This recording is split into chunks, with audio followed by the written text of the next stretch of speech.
Wow. All right. Everybody just go get a hacky sack. It'll be fun.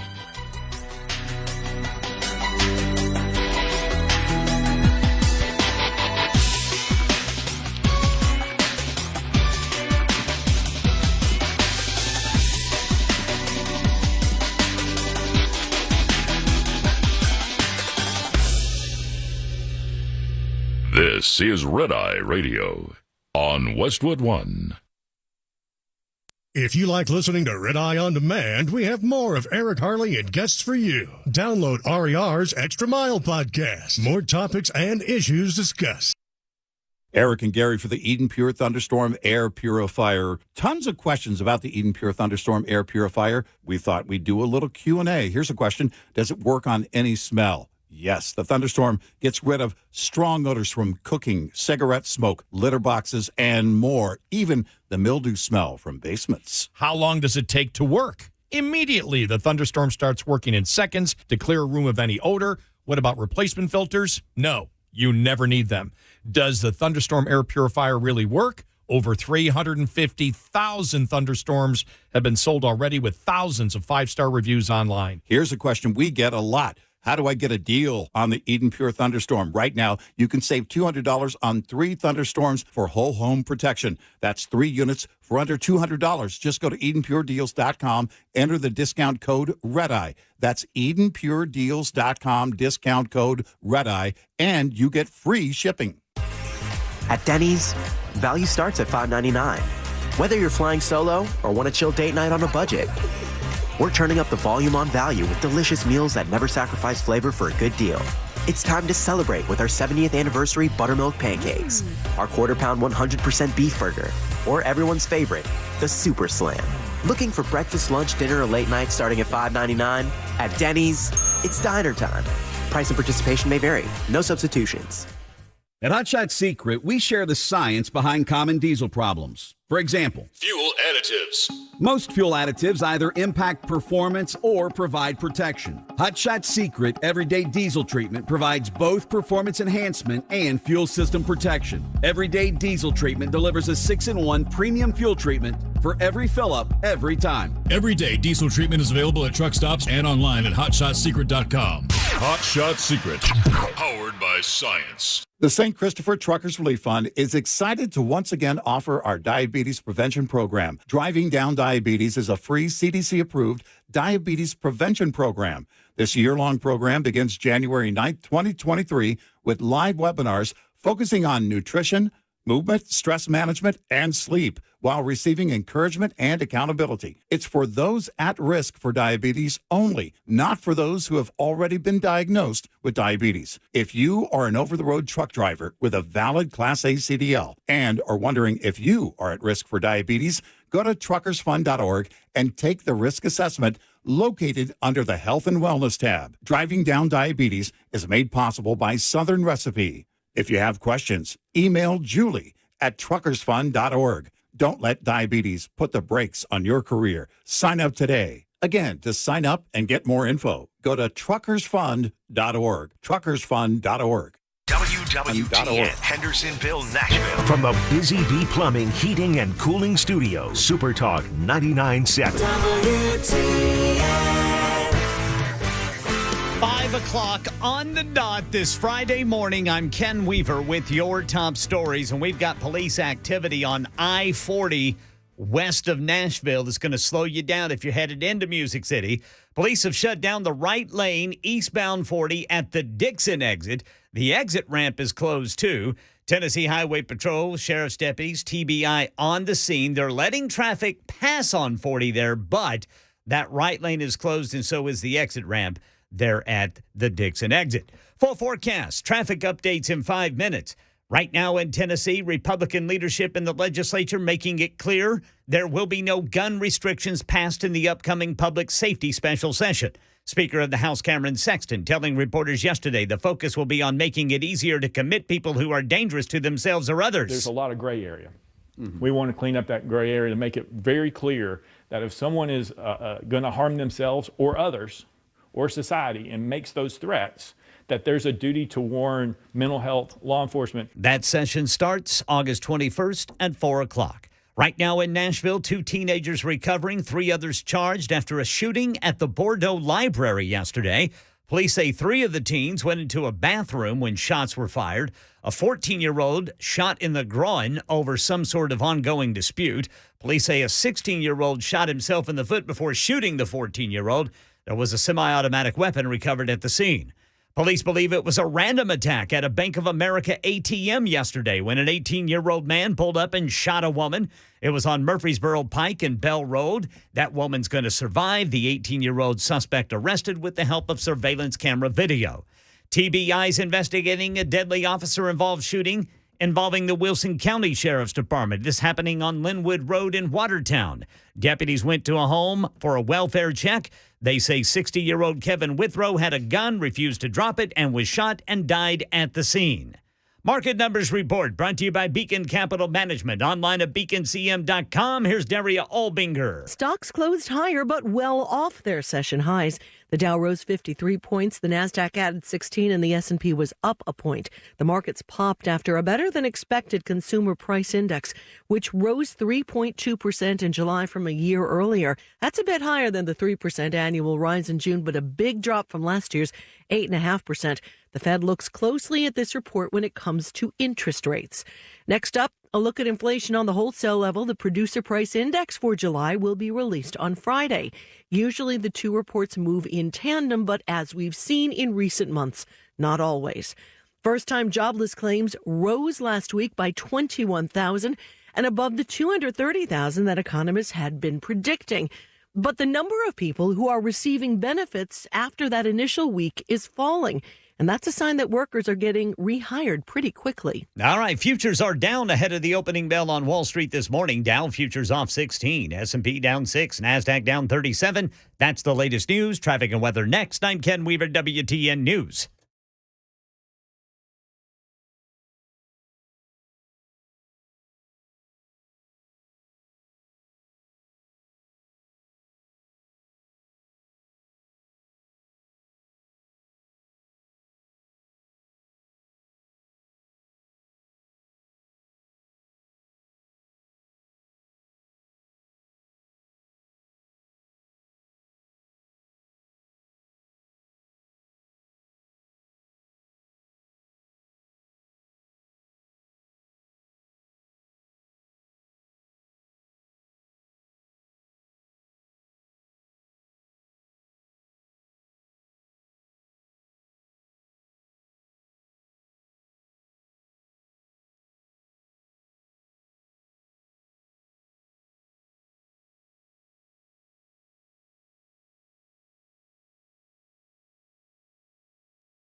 Nashville's morning news with Dan Mandis. And so, my fellow Americans, we talk news. Super Talk 99.7 WTN.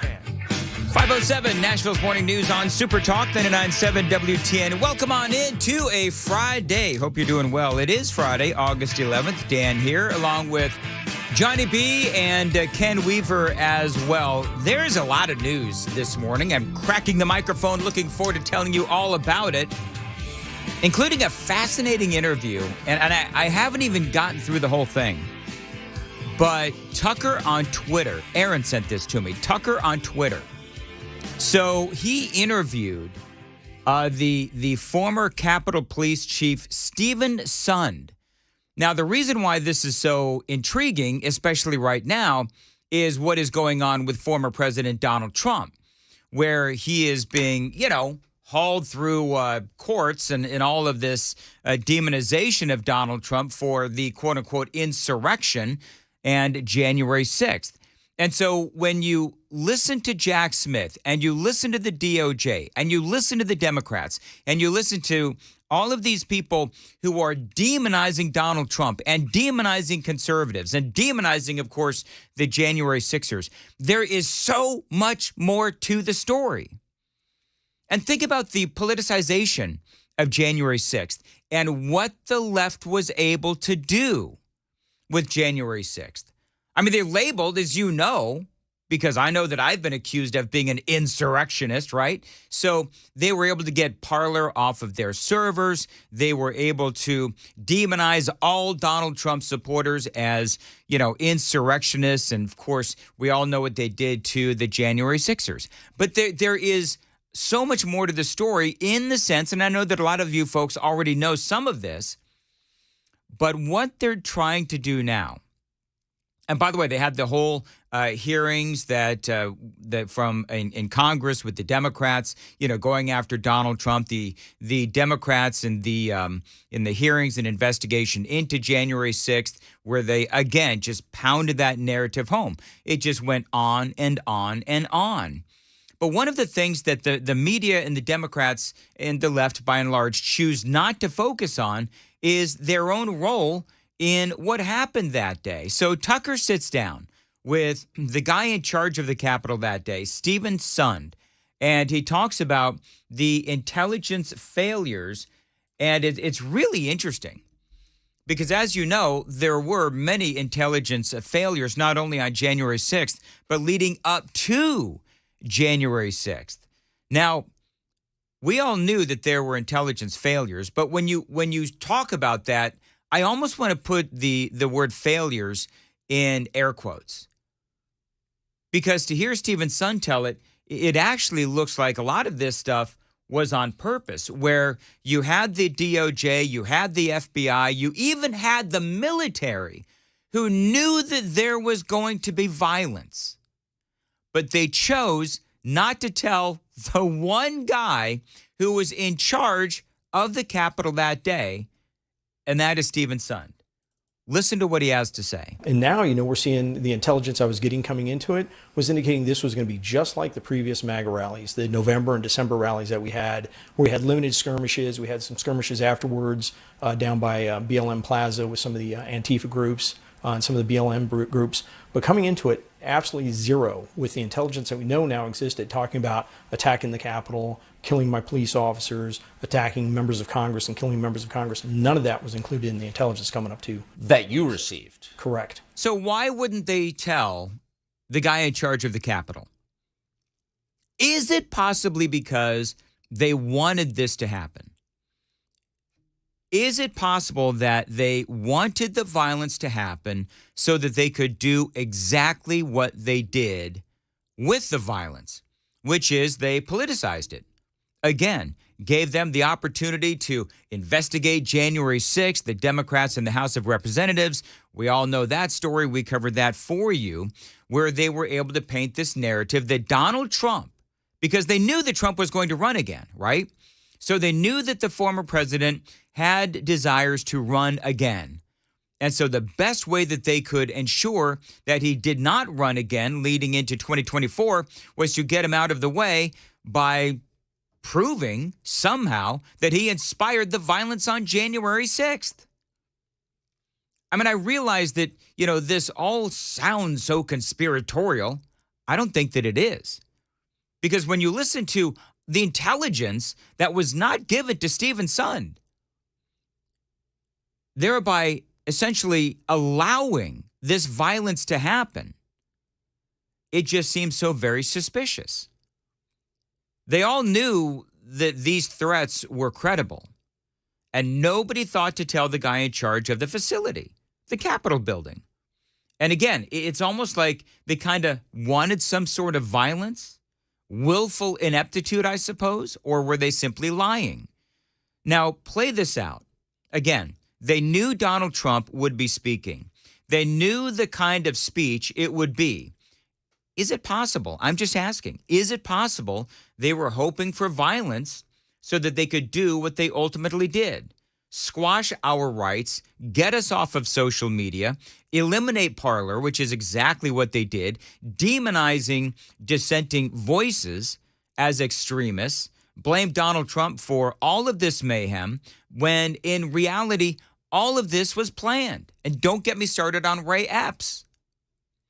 So you had the FBI, you had the DHS, you even had the military who had all of this intel, but they never told the Capitol Police. Well, think about it. I'm the chief of police at the United States Capitol, probably one of the most prominent and should be the most secure building in the United States, in the world.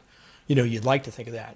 But when you look at it, and don't take my word for it, there's now at least four congressional reports talking about the intelligence failure, IG reports, GAO reports talking about various intelligence failures.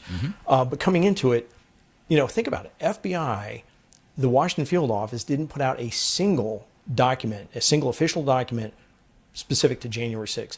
DHS didn't put out a single official document specific to January 6th. That's very unusual. I've been through many other events in Washington, D.C. FBI would host a joint conference call at the least. At the least. But they didn't. As a matter of fact, they didn't really do a whole lot of anything as far as planning for the possible violence. And so Sund, as he is talking to Tucker Carlson, Sund actually had conversations with these various agencies in the days and weeks previous to January 6th.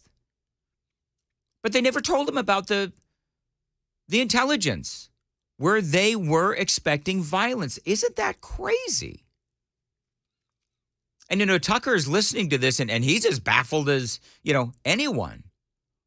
I think he's as baffled as Sund is, and everyone else who actually listens to the story, reads his book, and reads some of the various books and articles that have been written about the, quote, intelligence failures leading into January 6th. A little bit more audio that I want to play for you on this. And really the whole point is the politicization of January 6th and what the Democrats and the DOJ and Jack Smith and Merrick Garland and President Biden and what they are doing and what they did do with January 6th. You still have Joe Biden and the Democrats talk about how, Donald Trump and all of his insurrectionists, they politicized it. And the question is, as I listen to this interview with Stephen Sund, the question is this something that they willfully ignored, that they kind of sort of wanted to happen so that they could do exactly what they're doing right now? Keep Donald Trump from running for office again. 5:15. Time to check the roads from the Paul Winkler Investment WTN Traffic Center.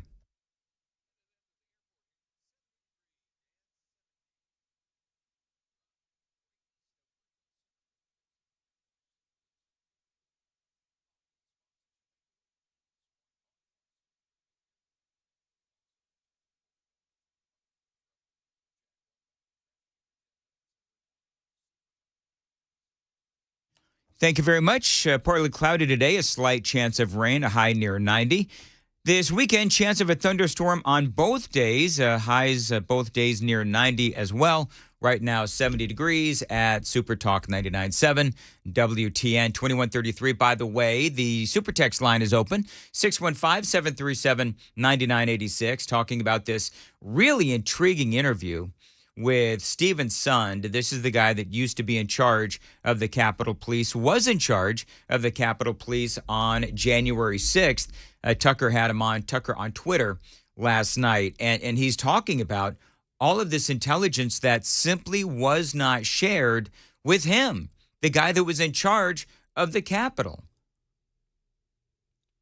And so 2133 says, and it's a great point, and that's why I brought up Ray Epps, you also must ask how many were plants, how many were bad actors and instigators. Yes, 2133. That's something, though, that a lot of people, in polite circles of the mainstream media are not allowed to ask. I'll ask it. Let's see here, 5546, then I'm going to get back to the audio. 5546 says, don't know, hey, Mandis, don't know why you are so surprised by this. I said, 5546 says, I said back when it happened, it was set up by the Democrats.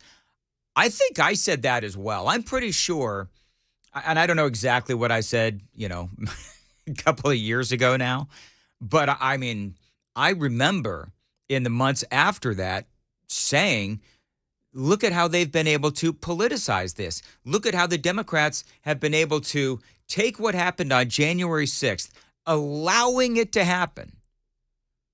Remember, they didn't want any armed security around the Capitol on that day, and they just let these folks in. And so they did seemingly allow this to happen, or were complicit in allowing all these people to come in so that they could eventually politicize it.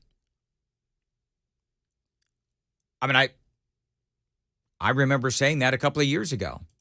Now, Stephen Sund, and so none of this, I don't know that I'm really surprised by any of this, but a lot has been mentioned about the fact that the powers that be would not allow weapons that would be appropriate to deal with violence at the Capitol. Those weapons would not be allowed, and it was all about how it would look. Remember this? I remember my head exploding way back when on this. But Stephen Sund puts a new perspective on it because he talks about how, again, they knew that there would be violence, but they wouldn't tell the Capitol Police, really setting them up for failure. You have the United States military, Secretary of Defense or Acting Secretary of Defense Miller and General Milley had both discussed locking down the city of Washington, D.C. because they were so worried about violence at the Capitol on January 6th. On Sunday and Monday, they had been discussing locking down the city, revoking permits on Capitol Hill because of the concern for violence. You know who issues the permits on Capitol Hills for demonstrations? I do. You know who wasn't told? Me. Instead, on January 4th, what does Miller do?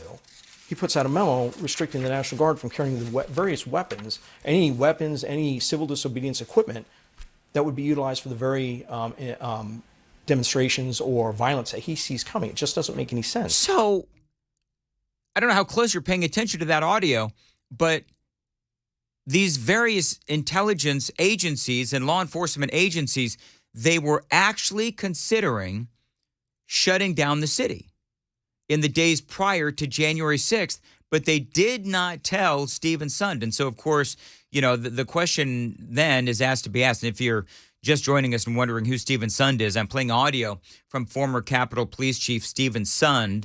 Stephen Sund was the guy in charge of security on January 6th at the Capitol. And so, yeah, they were considering shutting down the city and revoking permits and all these other things, but they didn't tell him about all of the violence that they were expecting based on the intelligence that they had that they did not give him. And so Tucker asks him the question, which is what everybody wants to know. Why? Why would they not tell the guy in charge of the Capitol? His answer is straight ahead right before the news. It is 5:21 on Nashville's Morning News on Super Talk 99.7 WTN.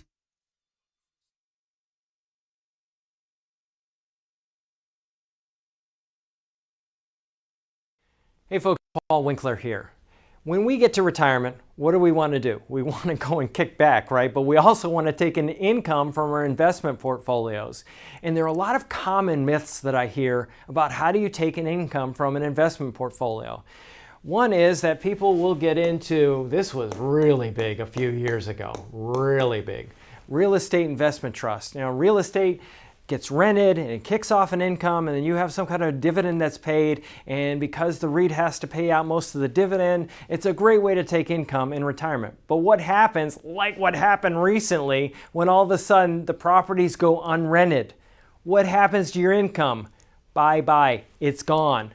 Another thing that I see is this: people buy stocks or stock mutual funds that are dividend paying, and what we'll do is we'll live off the dividends. Well, what is the dividend? It's part of the earnings of the company. So you got the earnings of the company, right? And then what happens is the company may pay out some of the dividend, and they call that a dividend when they pay it out, or they may retain some of it, and it's called retained earnings. Well, the problem is this: what if the company's earnings go down? Just like the real estate investment trust up here, what if the earnings go down? What happens to your dividend? It goes away. All of a sudden, it's bye-bye to your retirement income. So what do we want to do? We want to diversify way better. If you look at the academic research on investing and how to take income from a portfolio, quite often what it is saying, okay, I'm going to have some money in various asset classes. Large companies, small companies, value companies, growth companies, international companies, short-term bonds and intermediate bonds, and so on and so forth. And what I do is I look at these different areas of the market, and they have a historic return. And what happens if the portfolio does this area of the market does better than this one? Well, in that particular year, I'm going to take income from this part of the portfolio. Then the next year, maybe this area does better than everything else. I'll take income from there. So what I'm doing is diversifying, which is an age-old concept. I mean, good grief, Nobel Prize winning concept of investing, and I actually apply it to taking income from a portfolio. So why is it that we often see this kind of stuff? It's because of the fees and the commissions and all of the incentives to sell you things that maybe aren't in your best interest. And a lot of advisors, you look at it, they aren't held to a fiduciary standard. In other words, they don't have to keep your best interest first. Paul Winkler, Inc., we hold ourselves voluntarily to that standard, and we actually disclose it in our disclosure brochures. So if you want to know more about what we do and learn more and educate along the way, go to paulwinkler.com. Set up a free 15-minute phone call so that you can learn more, become an educated investor. First step is easy. paulwinkler.com, free 15-minute phone call, and get started ASAP, because you can't afford to wait. You've got to make sure you get this right. You don't get a second shot.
Library shooting in Nashville. Lawmakers make it official. No gun bills during this special session.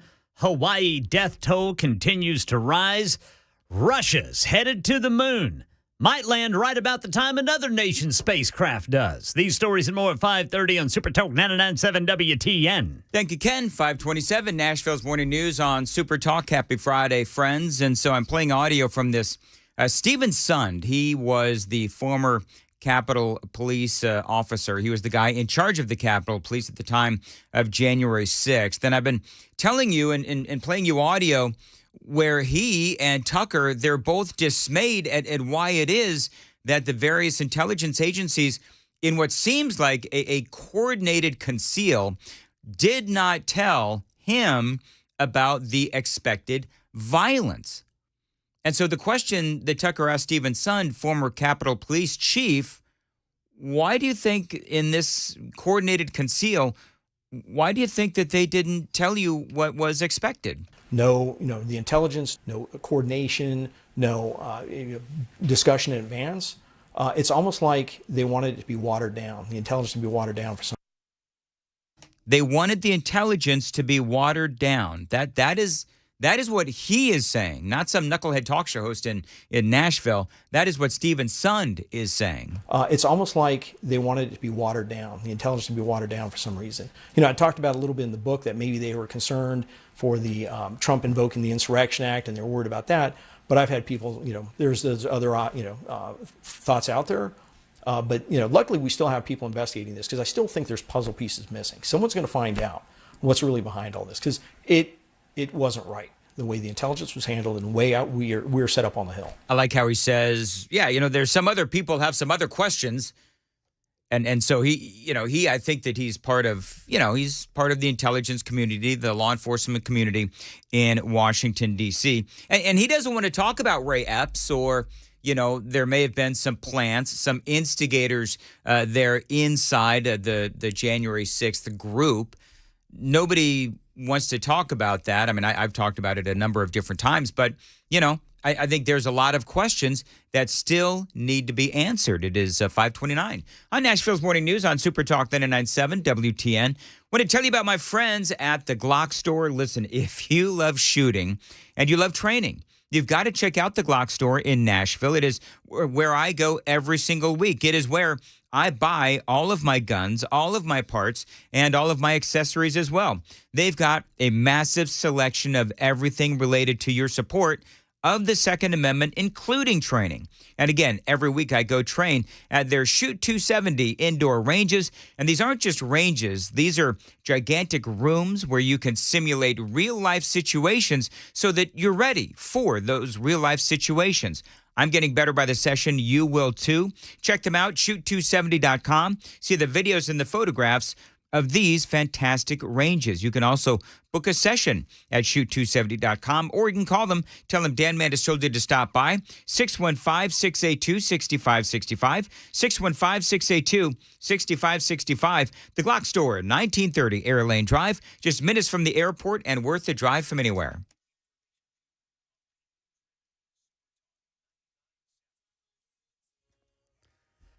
.30 on the dot this Friday morning. I'm Ken Weaver with your top stories. Police and an ambulance partially blocking 40 west of Nashville, eastbound 40, down to one lane at the Dixon exit. The right lane and the exit ramp blocked. I-40 not shut down there at Dixon. You can still get by in the left lane. Full forecast and traffic in 5 minutes. Right now in Nashville, two teenage brothers, 15 and 16, face charges for allegedly shooting a 14-year-old boy in the groin in the Bordeaux Library bathroom yesterday. All three teens know each other, had an ongoing dispute. Right now in Wilson County, TBI investigating after a man was shot and killed during a welfare check in Watertown. Deputies say 60-year-old Kevin Withrow had a gun, refused to drop it, and was shot and died at the scene. Right now in Tennessee, it's official. No bills restricting access to firearms will be considered during the upcoming special session on public safety. That, according to Speaker of the House Cameron Sexton, telling reporters yesterday. We're not going to pass the enhanced orders protections. There's no gun bills that can be passed. Instead, the focus will be on expanding access to mental health care and making it easier to commit people who are a danger to themselves or others. And in Hawaii, Andrea Fujii says the death toll has now reached 55. The death toll from the wildfires on Maui skyrocketing. First responders confirming more than 50 people have been killed in the fires, making it the state's deadliest natural disaster since the 1960 tsunami. Officials say they still do not have an estimate for the number of people missing. More than 1,000 structures were destroyed by fires. New images show Lahaina, the town at the heart of the tragedy, turned to ash as the community braces for what they will find when the smoke settles. Way over our heads on the other side of the world. Russia back in the space game big time, launching its first mission to the moon in 50 years, set to land August 23rd, about the same time as an Indian craft launched last month. That's the latest news. Traffic and weather next. I'm Ken Weaver, WTN News.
I'm sorry, guys. I'm busy in here. Can't you see that I'm busy, Johnny?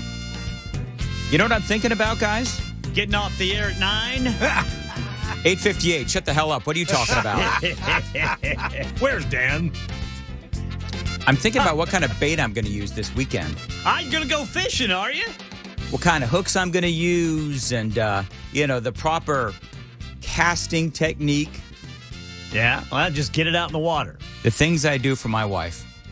Don't take her fishing, are you? I am. Good morning, right. Ken Weaver. Good morning, Johnny B. It's the gang of three amigos. And yes, I am. So my father-in-law is a big fisherman. Fisherman. Yeah. He fishes. And it's been a minute since we've all gone fishing. And so he has asked that my wife and I go fishing this weekend. But it's not just like hanging out at a pond or a lake for a couple of hours. This is a 7-hour fishing excursion. Yes, sir. Yeah, man. That's how you do it. That is how you do it. I guess so. What happens is you have it's like a contest or something. And so a whole bunch of people pay money to fish. And then the more fish that you catch, the more opportunity is for you to win the big prize. And the more beer you drink, the less you care. That's right. You're just fishing. You're not working, baby. You're fishing. That's right. That's exactly right. Getting in touch with nature. And the great thing is it's going to be like at night. So this That's is even better. And this is a couple of hours away. So, and I'm looking forward to this. I'm not complaining. I'm looking forward to this. And so you're going to have fun, dude. It's going to be, every time I go fishing, I enjoy it. Yeah, absolutely. I mean, who could forget the time that my brother and I went fishing in Norfolk, Virginia? Yeah. And we were out there in kind of like a kayaky thing, and the thing overturned. Ooh. And my cell phone and everything that I had just went right into the water. And there we were in the middle of this, I don't know what you'd call it, kind of like a kind of lake sound kind of a thing. Yeah. And, I lost everything. And so who knows what disaster will befall us this time. But we're going to be on the shore, so there's very little chance of me actually falling in. Although with me, let's just be honest, you never really know, which is why I do find it interesting that my father-in-law, while he's okay with inviting me to go fishing, he's never once invited me hunting. Well, he should now. I mean, you're getting pretty good with he's your like, oh, I know Mandis will chainy me. I know that's what's going to happen. Well, you're getting good at using the Glock. You probably need to take a course in shotgun and rifle. Yes, that's exactly right. I'm actually doing very well at that. I've been amazed and proud at how well I've taken to shooting. And I'm not going to, say I'm great, because I'm certainly not. And I won't be leaving my day job to go become a sniper. That certainly is not going to happen. Yeah. Where's this big fishing thing at? You know what? I don't even know. So it's like a tournament? It's like a tournament. Well, I got to look that up. Yeah. Nighttime fishing tournament. Yep. 7 hours. Okay, so what bait do you plan on using, Brother Dan? Is it a particular fish that you're looking to catch, or is it just any fish? Well, I think that we would be happy with any fish, but I think it's bass fishing. Bass fishing might be catfishing at night. Okay, that too. Yeah. Oh, I think it is catfishing. All right. Oh, I love catfish. I'm not sure, but anyway, whatever. Here's what I know. What I know is I'm going to be on a lake on Saturday night for 7 hours fishing. That's awesome, and man. And can I just be honest? I never catch anything. You will this time, Brother Dan. You think I can so? feel it. I can feel it, man. Nick says it's a tournament, and believe it or not, it's stressful but fun. Yeah. 6316 says, does Amy bait your hook, Dan? In more ways than one, baby. In more ways than one, Obi. Hey. Define hook. Anyway, moving on. You want to talk about big fish. Yeah, man. Let's see here. 3180 says, chicken livers wrapped in pantyhose anything is what this guy says. That'll get a catfish. Frustrate them, too. Chicken livers wrapped in pantyhose? Yeah, they can't get your bait. Can't get your bait off that way, off the hook. Yeah, Otherwise, so they can chew it right off. So then they just go and take a big old bite, and there they are on my hook. And sometimes what a catfish will do, he'll kind of suck on it for a minute. You'll see your pole will kind of dip a little bit, kind of come back, Yes. Dip a little bit, kind of come back. That's whenever you want to grab it because eventually he's going to take off with it. Okay. And it's going to be powerful. And you're going to love it. 3293 says, catch a buzz. That's what I'll catch on. But you know what? I may very well, because I may just plan on drinking a little bit. Yeah. You know what we can? I mean, my dad and I and my mom, we catch catfish with wieners. We just take Oscar Mayer wieners out, put them on a hook, and I mean, they tear them up. You see, that's always the question that we always debate is, okay, so what do you use for bait? And here's can I just say the frustrating thing about fishing, which I actually do like. Little smokies. Take those. Is that, well, the problem with bringing little smokies is I'll eat them. Wow. Because I love little smokies. It is tempting. The dude on the left and the dude on the right, they'll be using whatever bait. Mm-hmm. But they'll catch all kinds of fish. And right where I'm at, nothing. And then it's like, what are you using for bait? And it's, perhaps the same darn thing. Well, if it's bloody, then that will probably definitely attract the fish more so than a wiener. Yep. Let's see here. Beef liver is another one. If you're catfishing, get some raw chicken breast, cut in cubes, and soak it in cherry jello.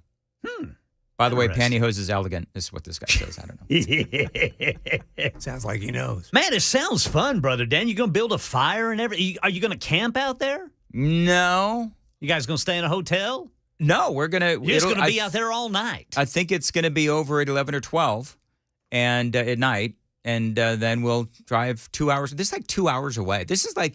Is it Oneida Lake? It's a lake of some sort. Huh. What I'll be. You know what this is, and I'm looking forward to it. So don't misinterpret, if that's a word. Don't misinterpret what I'm about to say. Okay. This is a weekend killer. Like, this is going to take up the entire weekend because on Saturday we got to drive. Well, you got to get there. I got to get there, and then on Sunday I'm just going to be a wreck. But that's okay because you know what they say, Ken and Johnny. The worst day fishing is better than the best day working. It absolutely is. So. Absolutely. So that's what I'm doing. Man, I hope you catch a big one, Dan. I hope you catch a big one. We'll have to see what happens. Now, I want to see you get it off your hook. Video. All right, so I'm. Oh, Dan wrestling with a big old. When I come in and my fingertips have a bunch of bandages on them, you'll know why. Could be your arm too, depending how big it is. That's exactly. I don't think I'll be catching anything that large. Anyway, so that's what I'm doing this weekend. Jens, what are you doing? Healing. I'll just be laying up resting. Ken is still in the healing process. Yeah. So from his double hernia operation. Yeah. Okay. Johnny? I'm going out to eat with some friends tomorrow. All right.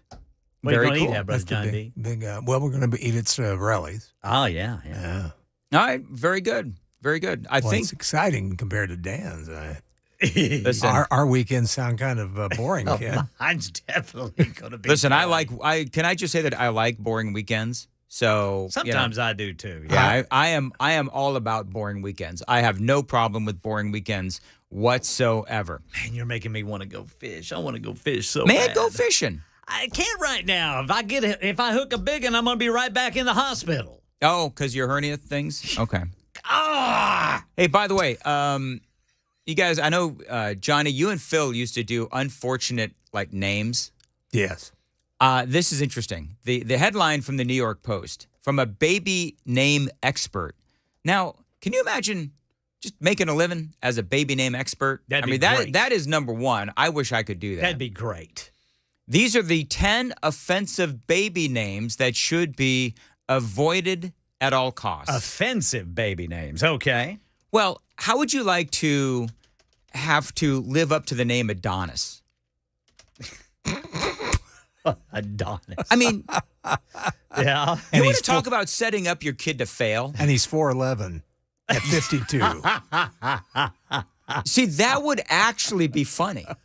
If you knew that your kid was going to be like a tiny little thing, even when it grew up, naming him, I guess it would be a him, Adonis, would almost be like just a walking joke. And you would have to be a special kind of person to be able to play into that. By the way, you know who Adonis is. Do you guys actually know who Adonis is? I have no idea. The lover of the Greek goddess. That is a nod to the lover of the Greek goddess Aphrodite. Oh, yeah. So there you go. That's who I guess Adonis is. So Adonis had relations with Aphrodite. Apparently so. Okay. Mm-hmm. Let's see here. So that's where aphrodisiac comes from, I guess. Nah, I bet you that's a good point. Yeah, I bet you that's right, Brother Johnny B. Yeah, we had, by the way, after we got off the air yesterday, I was still getting people sending me notes about aphrodisiacs. Oh, and horny goatweed? And horny, yes, horny goatweed as well. The name Blair. Blair? Oh. Is also one that should be avoided, Really? they say. And I don't know why, except they do bring up the Blair Witch Project. Well, that's a little. Yeah, that's. Because I've known some cool people named Blair. Bodie? B-O-D-H-I? I knew a kid named Bodie once. Bodie sounds like a dog. Sounds like somebody from Arkansas. Oh, that's true. My friend Bodie down there in Bear Butt, Arkansas. Down in Bear Butt, old Bodie. They say you should avoid the name Cohen because that apparently means priest. And they say that is a sacred Jewish surname that refers to members of the blah, blah, blah, something or another that I can't pronounce. Oh, well, I see Bodie, how Bodie is spelled here. Yeah, you won't find that in East Texas or Arkansas. The Bodie I knew, it was just B-O-D-Y. Oh, no, they've got it wasn't fancy like B-O-D-H-I. Mm-hmm. That's exactly right. So, yeah, I always find these kinds of things interesting. I may be the only one. Johnny, what did you have for this segment? Well, Dan, since you're going fishing, and, of course, there will be some beer consumed, I imagine. Yeah. How about this kind of beer? It comes from Epic Clean Tech.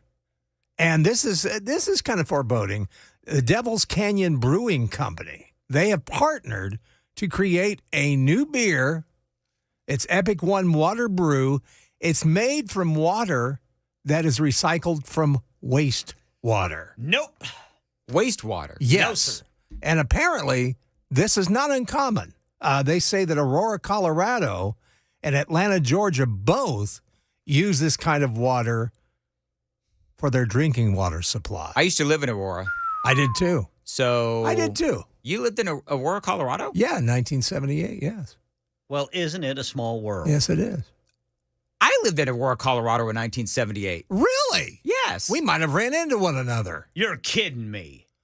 I might have scared you. Yeah. Maybe you did, Johnny. I went to a Christian school out there. Did you go to a Christian school? No. I don't. Well, now, Dan.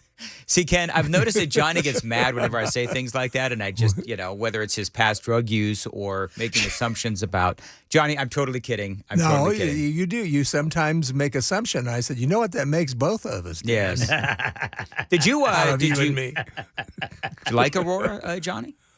I liked Denver. I don't know about Aurora, but I liked Denver. Was a fun town.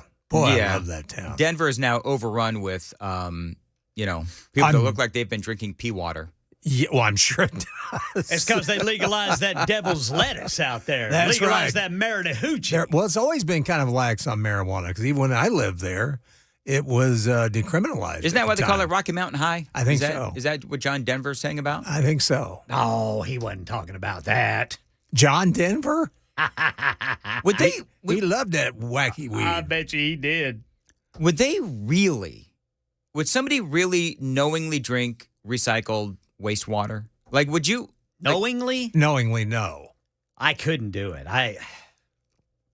Who knows what we're drinking anyway? Oh, I know. We're probably buying it in these little plastic bottles every Sunday. Well, see, I love Penn and Teller's. I don't know if you saw their show, but they actually found that a lot of this bottled water is nothing but tap water. Yeah, a lot of it comes from Chicago. Yes. In fact, really? It's Chicago tap water. In fact, they went to a restaurant, a real snobby restaurant. I forget what town it was in, but they put tap water in the water, and they said, "We have this special water. We'd like to get your taste test." And all of these people acting so. I like the. Yeah, it has a good taste to it. And it said, "We want you to know that came from the hose out back. Oh, my God. People like closing their eyes, swishing the water around. They were going totally. It was hilarious. By the way, people chiming in on the whole name thing. Yeah. The name Turd Ferguson, because remember we talked about that yesterday? We spoke about that yesterday. Yes. And I had no idea that was a Saturday. Was that Saturday Night Live? Yes, bit, Norm right? Macdonald. Yes. Norm Macdonald, and I didn't know. I'd forgotten about it. Did you know that Turd Ferguson was a Saturday Night Live bit when we talked about that yesterday, Ken? I'd forgotten about it. I have forgotten more about Saturday Night Live than I remember. I would still use that as my name if I was a plumber. I would too. I definitely would. Or I'd do it as a DJ. Turd Ferguson this afternoon. Playing all your favorite hits. All right. We got to go. Hey, 5:53 Super Talk 99.7 WTN. We still have some tickets left. By the way, so yesterday I offered to buy. Now I'm going to run late. Yesterday I offered to buy a drink for anyone who bought a ticket to our event on Tuesday, August 15th. So 14 tickets yesterday. That's the way to go, Brother Dan Mandis. I'm going to be broke. What about Murphy? Yeah, well, how about Murphy Show? Let's just say we outsold Murphy. Outsold Murphy, did you? Yeah. In fact, yesterday, you know what he said? I haven't heard it yet, but somebody told me. You know what he said? He said, I'm going to give Mandis the win on this one. Dan needs a win. No truer words have ever been spoken than Dan needs a win. 5:54 Nashville's Morning News. By the way, if you'd like to go, please come on out to J Street Korean Grill and Bar in Hendersonville. All the festivities there begin at 6. You can find tickets at 997WTN.com. Got a lot more straight ahead.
5:58, Nashville's Morning News on Super Talk 99.7 WTN. Well, it looks like James Comer may have some subpoenas for Hunter and Joe Biden. That story for you straight ahead. Also, guess who's talking about becoming an independent and running for president? Enter Joe Manchin yet again. All of that and a whole lot more straight ahead. Nashville's Morning News on Super Talk 99.7 WTN.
Six o'clock on the dot this Friday morning. I'm Ken Weaver with your top stories. And in Dixon right now, 40 eastbound is down to one lane. Authorities there with an investigation. The left lane is open, so you can get by. Full forecast and traffic in 5 minutes. Right now in Nashville, 2 teenagers are recovering. 3 teenagers charged after a shooting at a Bordeaux Library bathroom on Thursday.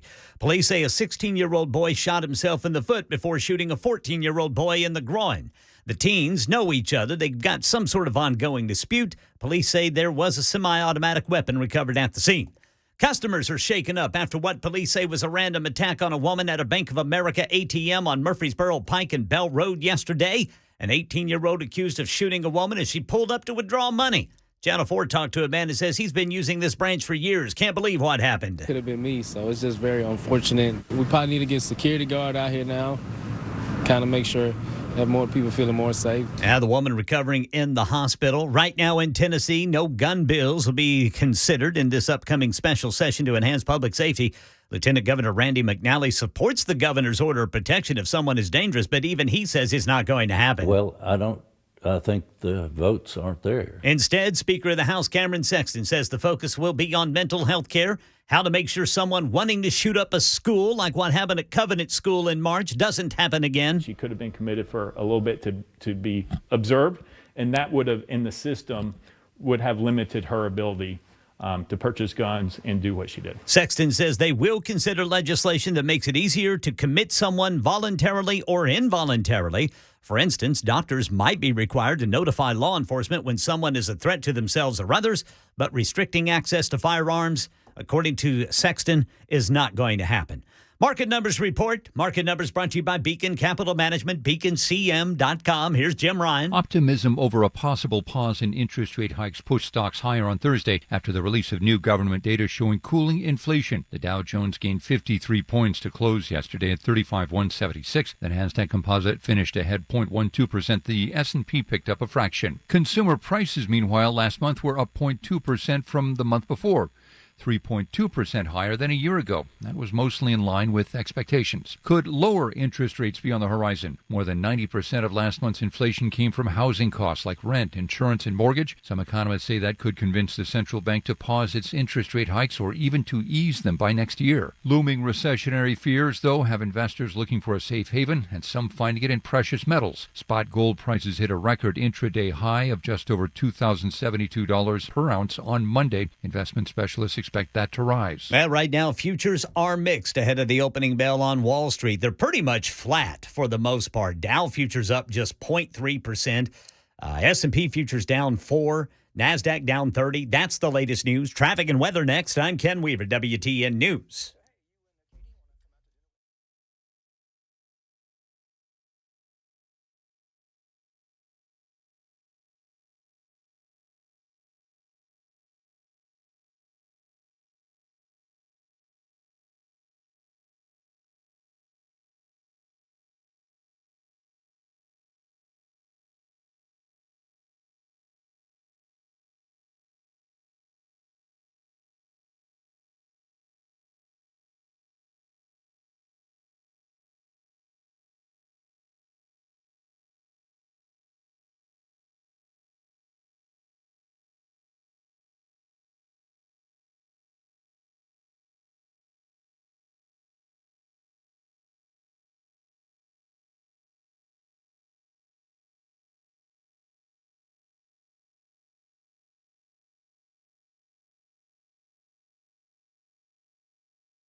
Nashville's Morning News with Dan Mandis. And so, my fellow Americans, We talk news. Super Talk 99.7 WTN. Welcome on into Nashville's Morning News, Friday, August 11th. Good morning to you. Dan here indeed, along with Johnny B, Ken Weaver as well. Very big weekend politically. We've got a lot of these Republicans heading to Iowa and their big state fair. Going out there, shaking hands, eating a lot of fried food as well. That is in the news today and through the weekend as well. This headline from NBC News very quickly. Not real surprising. Federal prosecutors proposed a January 2nd trial date in Donald Trump's election subversion case. Now, that, of course, puts this right in the middle of primary season. So that is part of the news today. And, of course, you have a lot of the folks on the left and the mainstream media. Nobody wants to talk about what is going on with Hunter Biden.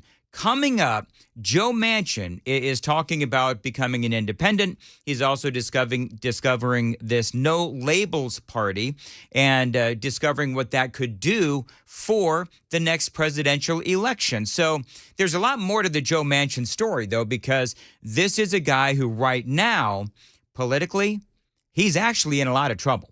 And so we'll talk about that as well straight ahead. But, as far as Hunter and Joe and all that is going on today, there is a lot going on today. You have James Comer, of course, you all know from the House Oversight Committee. He was on Fox News last night, and he recapped all of the lies that the Biden administration has told and that the media has told as well about Joe Biden, about Hunter Biden, and all the lies that both of them and the media have told. And Comer's getting a little sick of it. And as a matter of fact, word on the street is, in some of the media anyway, is that he'll be subpoenaing both Hunter and Joe. Remember, just a few months ago, the president and the media were telling us that, number one, no money ever transferred to Biden while Joe Biden was vice president. That was false, and false in a big way. Said that his family never received money from China. That was false. We've proven that false with their bank records. And he said he never communicated with any of the people who were wiring his family the millions and millions of dollars. And that was probably the biggest lie of all. That's what we proved with the Devin Archer transcribed interview. Right. And all of this is well-worn territory. So when the president said he didn't communicate with anybody, he did, including his son and his clients. That's what everybody who listens to WTN and Nashville's Morning News, all of this. The vast majority of Americans, I do wonder if they are paying as close attention as, quite frankly, they should. But Comer also says that they have more than enough proof to say that Joe Biden was lying. My question is, and everyone's question is, yeah, he was lying. But can you prove that Joe Biden actually committed crimes? Did Hunter Biden actually commit crimes? Now, I say yes. James Comer, I believe that he would say yes as well. And so the big question is, and again, the big news story of the day today is that the Bidens could be coming in and under oath having to testify. This is, again, James Comer with Maria Bartiromo and the possibility of a subpoena for the president and his son. Yeah, this is always going to end with the Bidens coming in front of the committee. We are going to subpoena the family. I mean, we're putting the case together to win in court. Obviously, with all the opposition and obstruction we're getting from the Biden attorneys now, we know that this is going to end up in court when we subpoena the Biden. So we're putting together a case, and I think we've done that very well. We've shown the bank records. If I had subpoenaed Joe and Hunter Biden the first day I became chairman of the committee, it would have been tied up in court, and the judge would have eventually thrown it out, because at that time the narrative was, well, they never took any money while he was vice president. He never had any communication with his business associates, and the money never came from China. We've had to go every step of the way and prove the media narrative was wrong, and the vice president and the current president lied. See, he's right. And you'll recall, if you listened to the radio broadcast yesterday in Nashville's Morning News, I've been, a little frustrated at the pace of this case, because I hear and I see James Comer literally everywhere, whether it is Hannity, whether it is Maria Bartiromo, Fox Business, Newsmax. You have him everywhere, and he's saying the same thing. And I believe now that Comer and Jim Jordan and some of these other folks, I think that they're beginning to feel a little bit of pressure, because they are hearing it from people like me and from people like you, every day you hear about the evidence. Fine. When will these words turn into action? Well, we just heard from Comer, and he is saying, the Kentucky Republican, he is now saying that there is a subpoena in the future for Hunter and Joe. Well, that is preceded by all of the things that we talk about on a daily basis on Nashville's Morning News. From, we have the suspicious activity reports, we have what the IRS says, what the FBI corroborates regarding the IRS and, their allegations of the DOJ running interference. I mean, the 1023, I don't need to go on, but, for Comer, he is just, part of the interview yesterday was reminding people like me who have no patience whatsoever that they've actually accomplished a heck of a lot. This is taking a lot longer, but if you look at how the special counsel, Durham or other special counsels conducted investigations, I think our committee is going a whole lot faster than any other congressional committee in history and any other special counsel. Yeah. This is a complicated case, and we're being obstructed every step of the way by the Department of Justice, by the FBI, by the Secret Service, by the IRS, and by the Biden family attorneys. Yeah. I mean, listen, there's nothing that James Comer is saying, in my opinion, that is not true. And so now the next question is, when will those subpoenas happen? When will we see Hunter Biden and Joe Biden hauled off in front of his committee? By the way, let's not forget, I think he mentioned it in that soundbite. I know that it was discussed in the interview. The Donald Trump Jr., if I remember right, didn't he testify for like 9 hours at some point? So Hunter Biden, this is something that I believe that if Joe, remember yesterday, part of the news, he was saying, oh, it's a lousy question, Peter Doocy. It is a lousy question that you're asking about the testimony of Devin Archer and others. Well, if you think, I would say to Joe Biden, if you think that's a lousy question from Peter Doocy, wait till you have to face James Comer and Jim Jordan. It is 6:15 on Super Talk, 99.7 WTN. By the way, I was just mentioning a few moments ago that Jack Smith's office, the DOJ, they would like the January 2nd date to be the beginning of the trial for Donald Trump on these, I would say, of course, trumped-up charges that he engaged in a criminal conspiracy to overturn the results of the 2020 election. Now, that puts it right smack in the middle of course, primary season. What does Donald Trump have to say about that? That story for you and a whole lot more straight ahead, including some great audio from Florida Congressman Byron Donalds on what is going on with Hunter and Joe and all of these allegations of influence peddling. 6:16, time to check the roads from the Paul Winkler Investment WTN Traffic Center.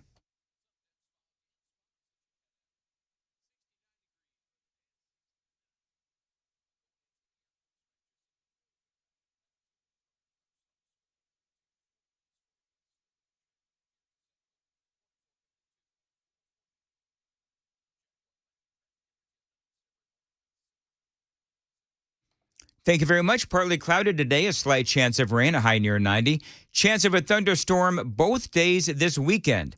Highs both days and near 90 as well. Right now, it is 70 degrees on Super Talk, 99.7 WTN. So, yeah, I will just play this for you one more time just because I do think that it's a very telling quote from Joe Biden as he is asked by Peter Doocy about all of this that's going on and swirling around the president and his family.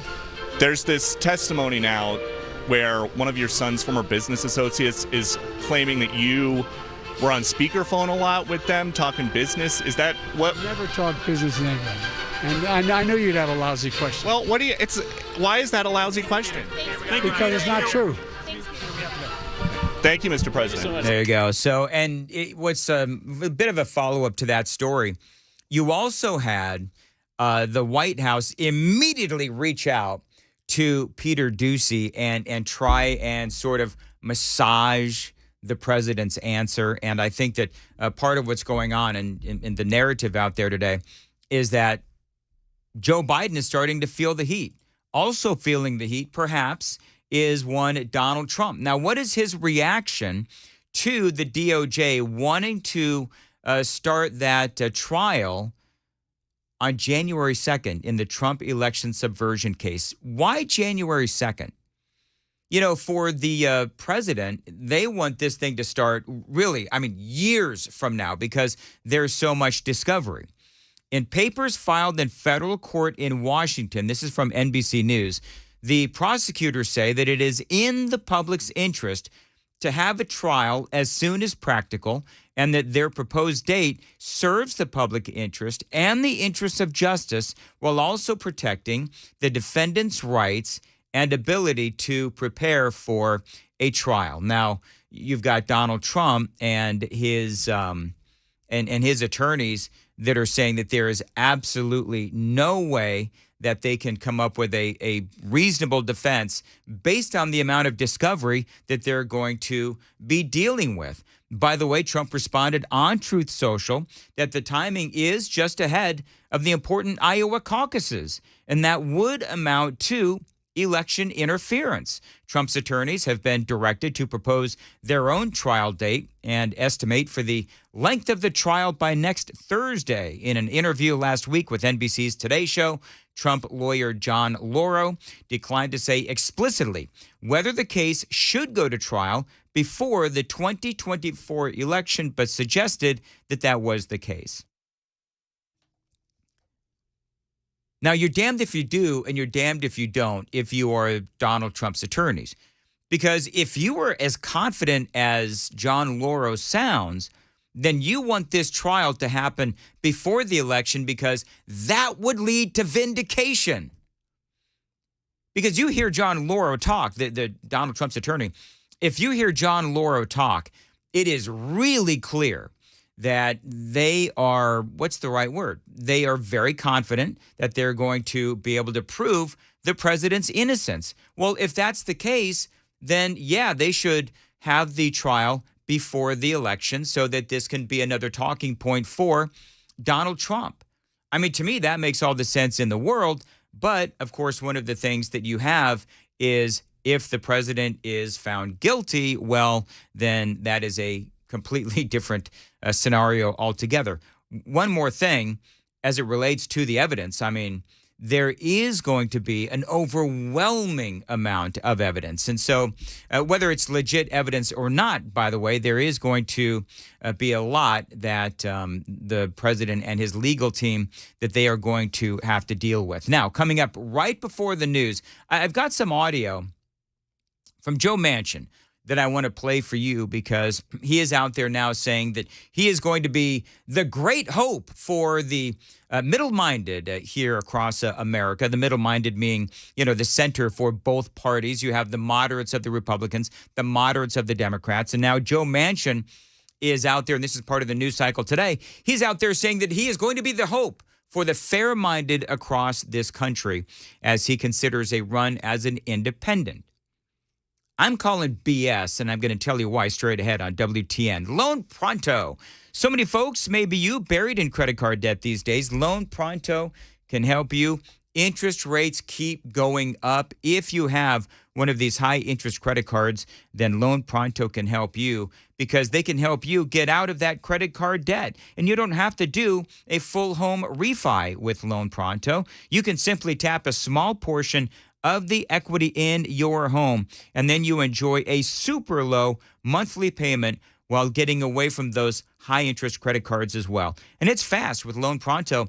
Their Express Equity Credit Line can get you closed and credit card debt-free in 7 to 10 days. They can help you. They've also got an amazing VA loan program as well for our veterans. 615-499-5780. 615-499-5780. LoanPronto.com. Tell them Dan Mandis told you to reach out. 615-499-5780. Equal housing lender, NMLS number 166-1781, subject to lender approval. Hey folks, Paul Winkler here.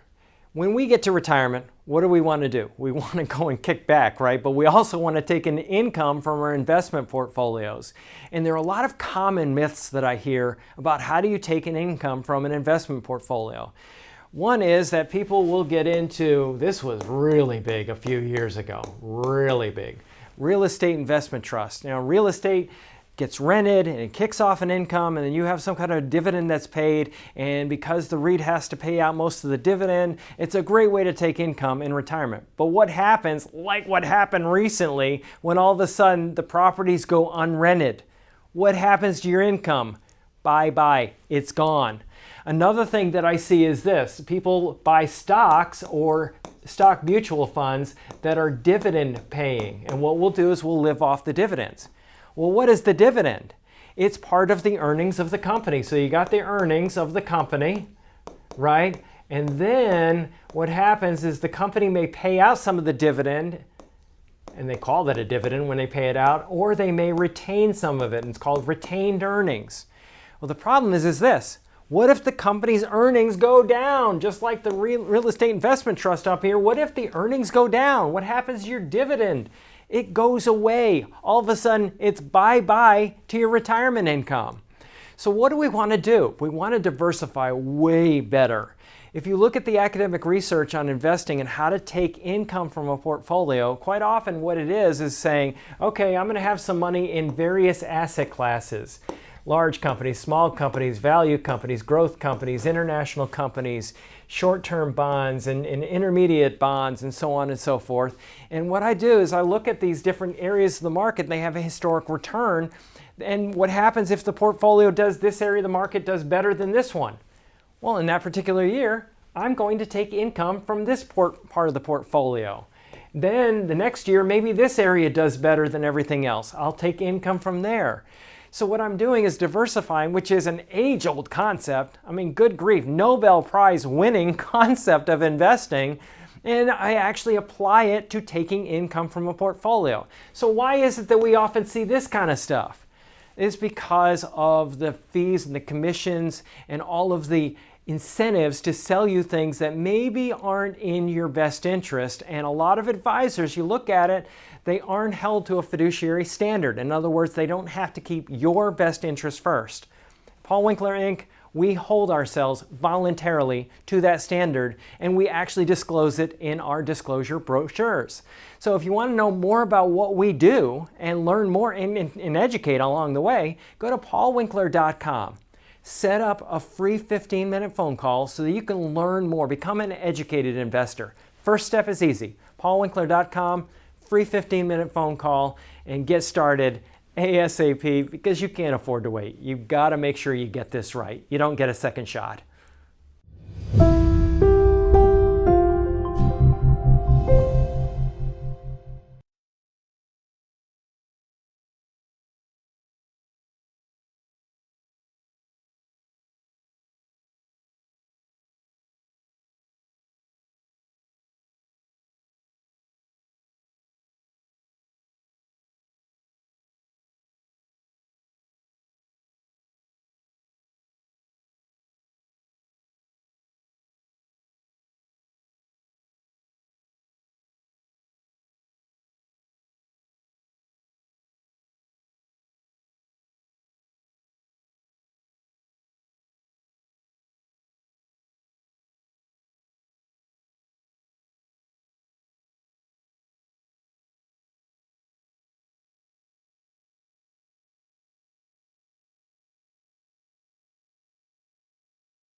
We now know what all the police activity is there on I-40 in Dixon. It could have been a deadly shooting inside a Nashville library yesterday.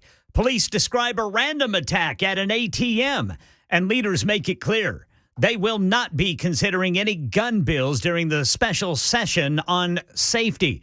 And the news keeps getting worse from the wildfires in Hawaii. These stories and more at 6:30 on Super Talk 99.7 WTN. Thank you, Ken. At 6:28, coming up, I cannot wait to do this. At 6:35, I'm going to respond to somebody on the Twitter machine. Actually, it's called X now, but whatever. And guy's telling me, Ken and Johnny, he's telling me to snap TF out of it regarding a few things. So I'm gonna respond to this guy with 53 followers coming up next on Super Talk 99.7 WTN. There is so much going on. I having trouble compacting everything into the segments, but Joe Manchin is out there. One of the things that I find interesting about Manchin is that he's out there trying to portray himself as the savior from all of these extremes on both sides. And so now he is saying that he could indeed run as an independent. This is part of what Joe Manchin had to say. I would think very seriously about that. I've been thinking about that for quite some time. I haven't made any decisions whatsoever on any of my political direction. I want to make sure that my voice is truly an independent voice. When I'm speaking of the good that the Republicans do and the good that the Democrats do. All right, so that is Joe Manchin. There is more that I'm going to play for you. The big news today, Joe Manchin saying that he is going to be running. Perhaps he's thinking about running as an independent. Also, this new No Labels party that he has that is supposed to appeal to the middle, and that would be the middle on both the left and the right. Joe Manchin is fighting for his political life, and things do not look good for him in his state of West Virginia, which is why he perhaps is trying to take this new road of saying that he could run as an independent. 6:29 on Nashville's Morning News. Chris Webber from the afternoon show is now an official patient of Dr. Kevin Mitchell at the Wellness Institute of Nashville. Now, Chris has seen all of us go through treatments, and now Chris is going to give it a try.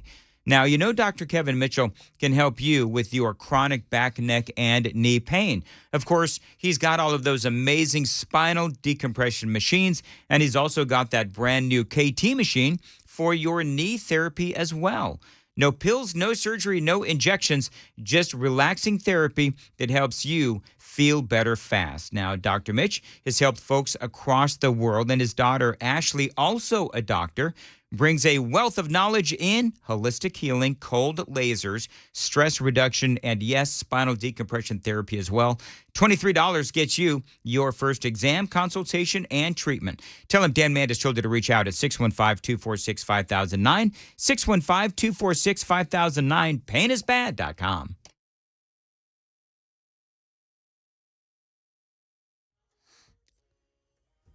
It is 6:30 on the dot this Friday morning. I'm Ken Weaver with your top stories, and we know what caused the backup on I-40 in Dixon this morning. Police shot and killed a man. TBI's investigating. Channel 4 says this involves the 23rd Judicial District Drug Task Force. Full forecasted traffic in 5 minutes. Right now in Nashville, Metro Police say shots were fired where innocent people could have been hurt or killed yesterday. Channel 4, Joylyn Bukovac says a 16-year-old shot himself in the foot before shooting a 14-year-old in the groin inside a bathroom at the Bordeaux Library. Police say a semi-automatic weapon was found on the 14-year-old inside of his clothing, and the investigation has revealed that these 3 teenagers knew each other and they were involved in a dispute before the shots were fired yesterday afternoon. Police say the 16-year-old and his 15-year-old brother followed that 14-year-old into the bathroom of that library before the shooting started. A woman is recovering after getting shot at a South ATM, and this is happening in Antioch. Police say she was pulling up to withdraw money at the Bank of America ATM on Murfreesboro Pike at Bell Road when an 18-year-old shot her. The teen took off running but didn't get far thanks to surveillance video footage, and police say it's just a random attack. Right now in Tennessee, Democrats slamming Republican leadership for refusing to bring up any gun bills during the upcoming public safety special session to instead focus on mental health care and making it easier to commit a person if they're deemed a threat to themselves or others to prevent future mass shootings. This is Democrat Caucus Chair State Rep John Ray Clemens on Channel 5. Think about the hypocrisy there, that you want to hospitalize someone or criminalize someone and incarcerate them against their will, rather than just simply removing their firearms from their home. Special session starts Monday, August 21st. And right now in Hawaii, the death toll stands at 55 from the wildfires. And the mayor there in Maui says it likely will go up as they have no estimate for the number of people missing. That's the latest news. Traffic and weather next. I'm Ken Weaver, WTN News.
6:37, Nashville's Morning News on Super Talk 99.7 WTN.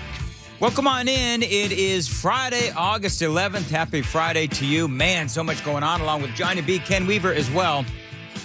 Again, thanks for joining us. Now, I want to respond to a guy on the Twitter machine because apparently he feels like I am simply not seeing what is really going on with all of this. Hey, at Dan Mandis Show, please snap TF out of it. What does TF mean, Johnny? Anybody know what TF means? Anyway, moving right along. Thank God it's Friday. So you know.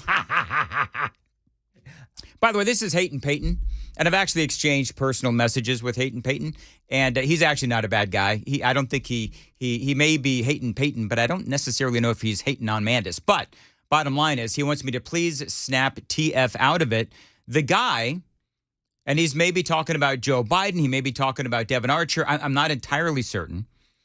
But he says the guy is on record as saying Biden never talked about business on those 20-plus phone calls on speakerphone.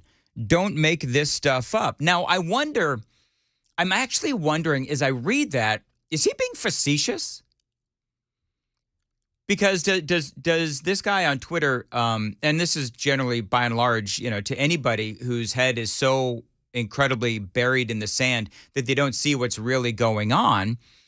Because what Devin Archer actually said, and I don't feel like playing the audio yet again, but what Devin Archer actually said was, yeah, they quote unquote talked about the weather, but the influence peddling, that was abundantly clear. And then when you look at all of the other evidence that is out there, from, Tony Bobulinski to Devin Archer to the suspicious activity reports and all the other stuff that's out there, it all ties together.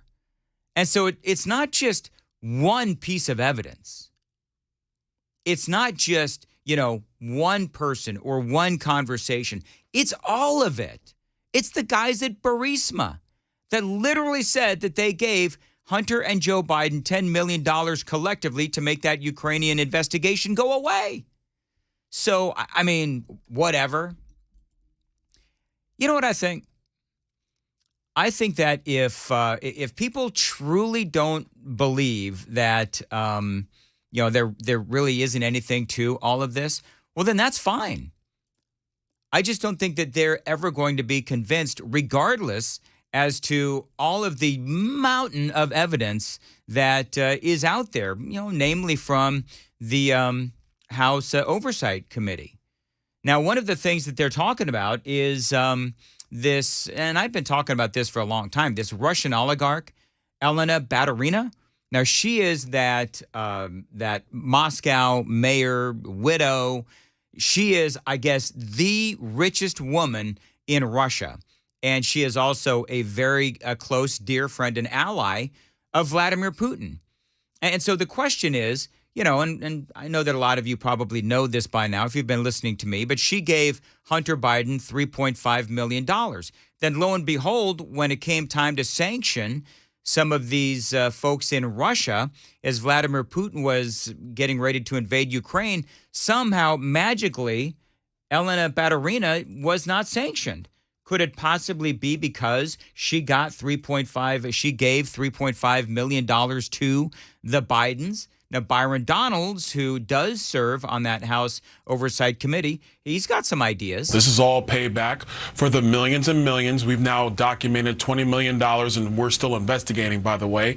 This is payback for the millions of dollars that the Biden family received because of their access to the brand, to the big guy being Joe Biden.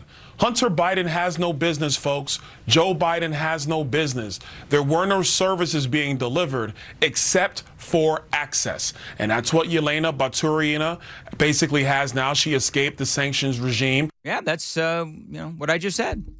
Clear, close ally of Hunter and Joe and Vladimir Putin. Now, when Biden, again, was sanctioning all of these Russian oligarchs, and we all know that those sanctions were BS anyway, but the big question is, where did that $3.5 million go? Where did it go? Nobody really knows exactly where it went or exactly what it was for. Well, I think it's abundantly clear now what that money was for. It was for Hunter and Joe Biden, perhaps for services rendered at a later time. Here's more from Byron Donalds. Well, what we're seeing is that payment was split. I think $750 went to Devin Archer. The rest of it followed Hunter Biden. And then through the account scheme that the Biden family set up when Joe Biden was vice president, the money is filtered through different accounts. Different members of the family are getting checks, etc. And so that is what you see consistently as you go through this. We're in the process of continuing our work of now going through subpoenas for some of these financial documents so we can track the money down. The White House says Joe Biden never got a dime. I don't believe it. I don't believe it either. Even a lot of Democrats don't believe, when Biden says, oh, we were Hunter Biden or Devin Archer, whoever. Oh, we were just talking about the weather.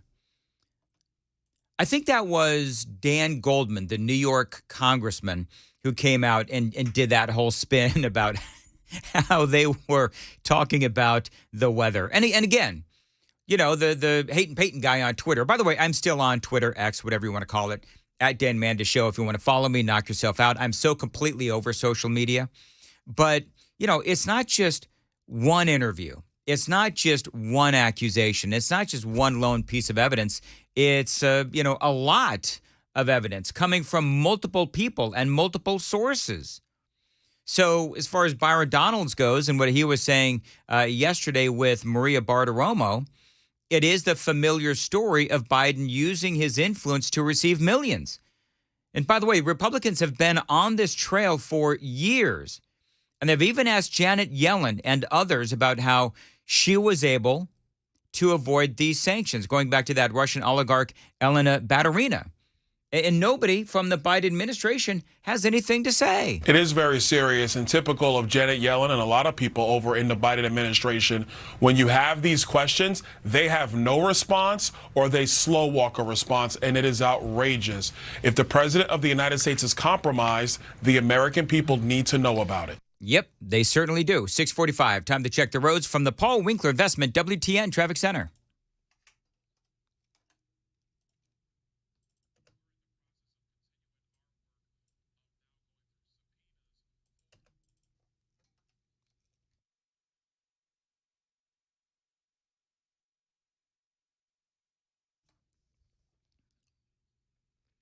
Thank you very much. 6:45 on Nashville's Morning News. Partly cloudy, a slight chance of rain today, a high near 90.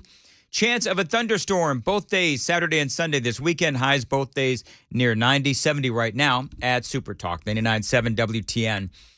Big time in the news today. James Comer out there is now saying that they will be sending subpoenas at some point to Hunter and Joe Biden. And Byron Donalds, he had a thing or two to say about that last night. We're in the process of continuing our work of now going through subpoenas for some of these financial documents so we can track the money down. The White House says Joe Biden never got a dime. I don't believe it.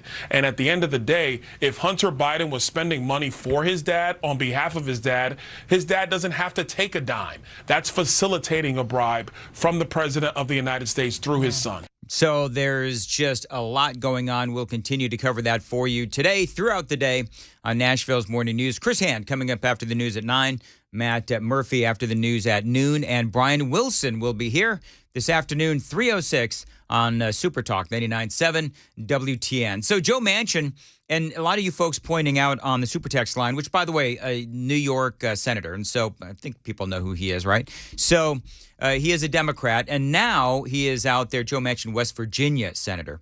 And so you have a lot of folks out there saying, well, he does this every election cycle where he flirts with, running for president as an independent. So he's now out there talking about this new no labels party that the middle will supposedly be flocking to if he becomes their leader. And I want to play you some very select audio bites from this interview that he gave, because I think that he's got the wrong idea about, and I'm going to put this in air quotes, what the moderates are on both sides. Does the center left and center right, does the old Grand Party, the Republican Party, the moderate centrist Republicans that I've worked with all my life, They feel like they don't have a voice anymore, and they have no options whatsoever. Keep their mouths shut and just don't say anything to bring any more flack on themselves. And the Democratic Party that I grew up with was responsible. I said they're socially compassionate and fiscally responsible. They got nowhere to go. They've been pushed to either choose far left or far right. So if Manchin is this great independent hope for the moderates on both sides, well, then it will pull, I think everybody would agree, that it'll pull from the Democrats into presidential. Now, if, say, Mitt Romney on the right, who I think possibly would be the equivalent of Joe Manchin on the left, Mitt Romney would maybe pull from Republicans. But I think that by and large, if you look at Manchin and his appeal to Democrats as opposed to Mitt Romney and his appeal to Republicans, abundantly clear that Manchin would do far more damage to a Joe Biden than a Mitt Romney would do damage to Donald Trump. Do we all agree? I think, that's not what I would say tough political analysis. I think that is obvious. I mean, most folks out there that are Republican, they are very much supportive of Donald Trump. And a lot of folks look at Mitt Romney as, quite frankly, a loser, which he is when it comes to the presidency. Now, you've got popular West Virginia Governor Jim Justice, who is running for Manchin's Senate seat.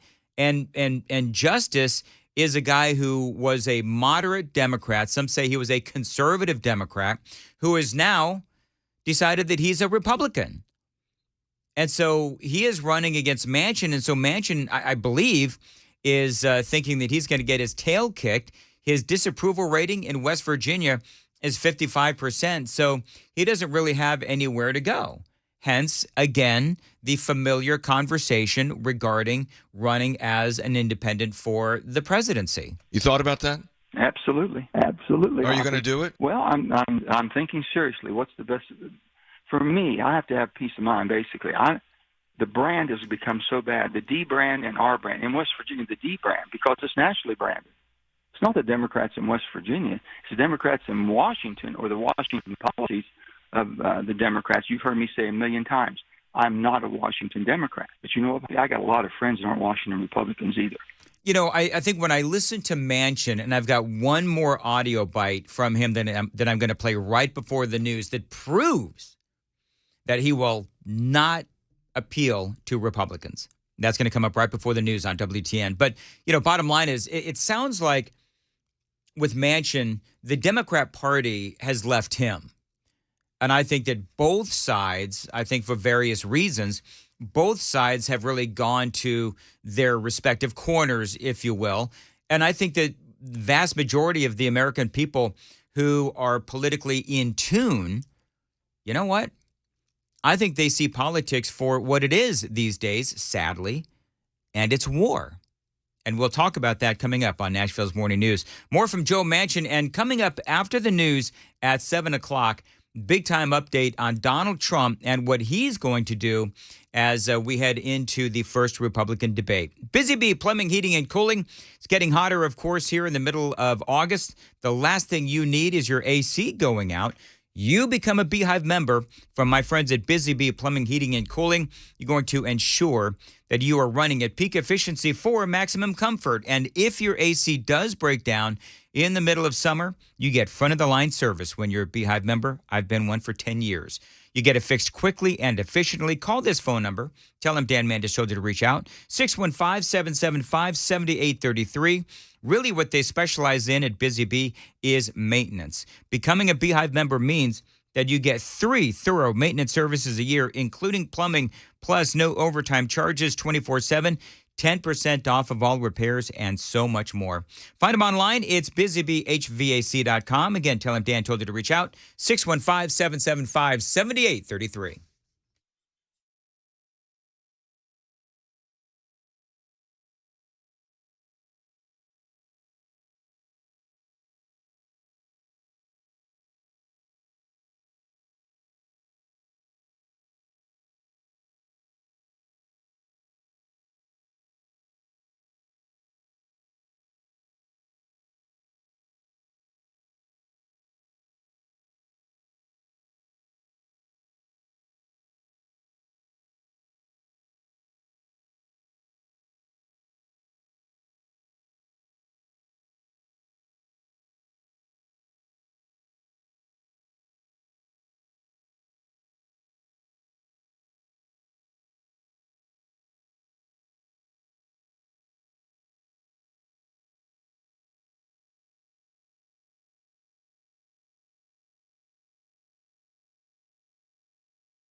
2 deadly officer-involved shootings under investigation in the past 24 hours here in Middle Tennessee. Had a random attack, I should say, at a Nashville ATM. There was a shooting in a Nashville library yesterday. And Republican lawmakers making it clear again what they will not be considering during the public safety special session coming up in less than 2 weeks. These stories and more at 7 on Super Talk 99.7 WTN. Will Joe Manchin be running as an independent? I would think very seriously about that. I've been thinking about that for quite some time. I haven't made any decisions whatsoever on any of my political direction. I want to make sure that my voice is truly an independent voice. When I'm speaking of the good that the Republicans do and the good the Democrats continue to do.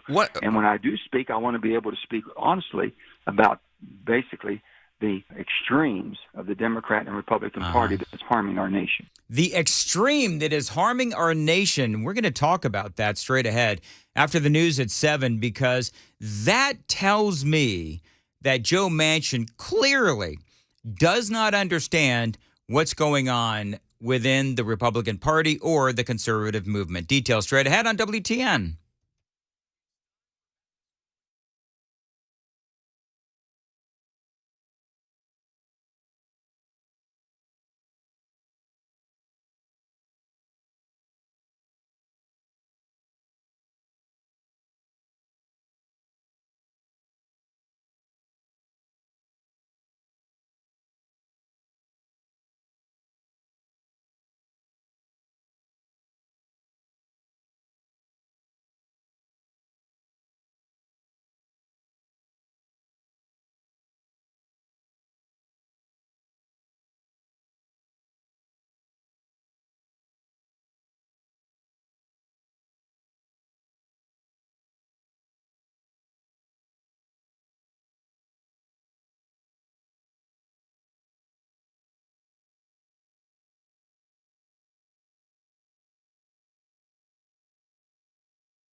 Seven o'clock on the dot. I'm Ken Weaver with your top stories. Full forecast and traffic in 5 minutes. Right now in Tennessee, TBI says a man was shot and killed by a drug task force officer overnight near Dixon.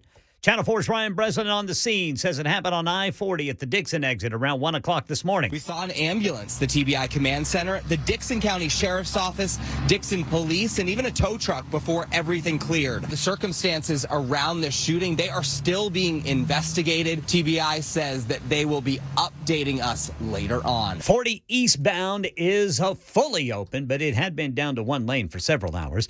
Right now in Nashville, 2 teenagers recovering, 3 others charged after a shooting at the Bordeaux Library on Thursday.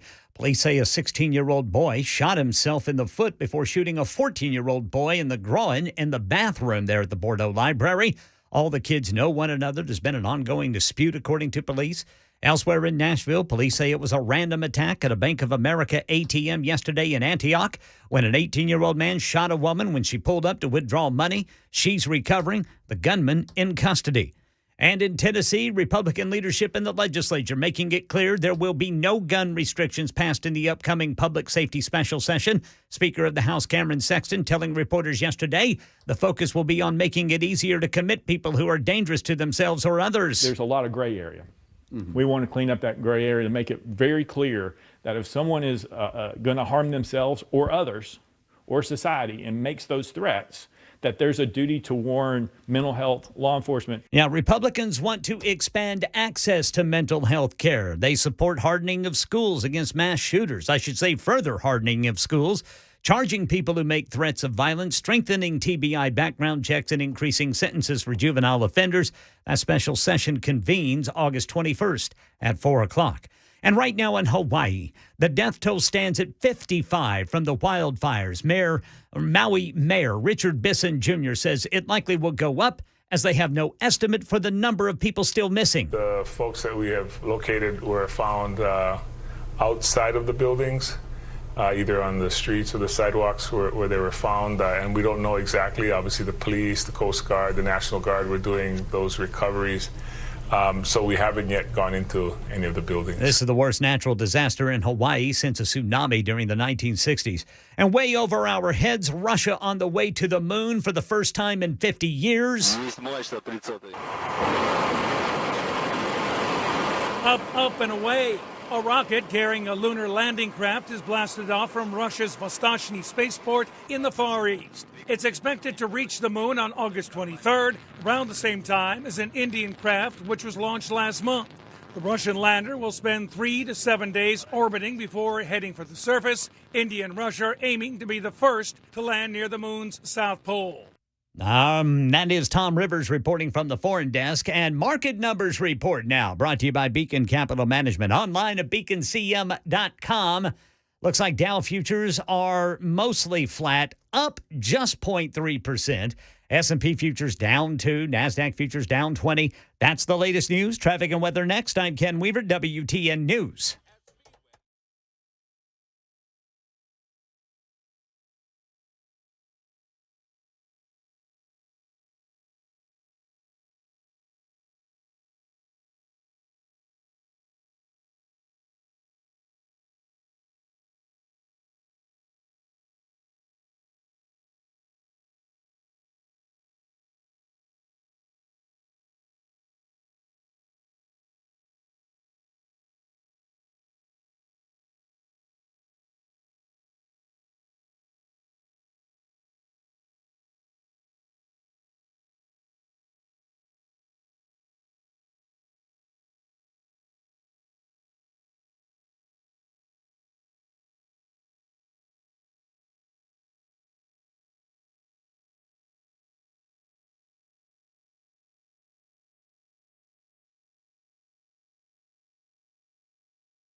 Morning News with Dan Mandis. And so, my fellow Americans, We talk news. Super Talk 99.7 WTN. 7:07, Nashville's Morning News on Super Talk 99.7 WTN. Welcome on into Nashville's Morning News for Friday, August 11th, along with Johnny B. Ken Weaver as well.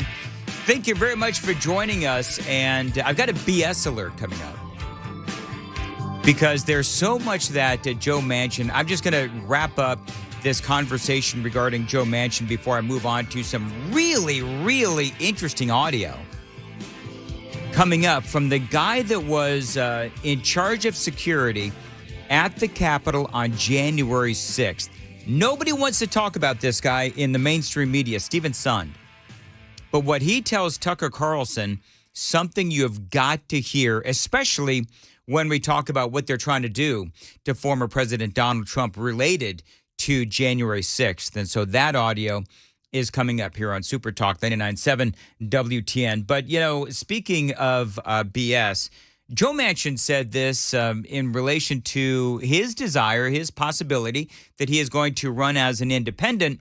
And he is supposed to be, again, the great hope for the moderates across our nation on both sides of the aisle. I want to be able to speak honestly about basically the extremes of the Democrat and Republican Party that's harming our nation. You know, when he says extreme, and that's the last soundbite I'm going to play from Joe Manchin.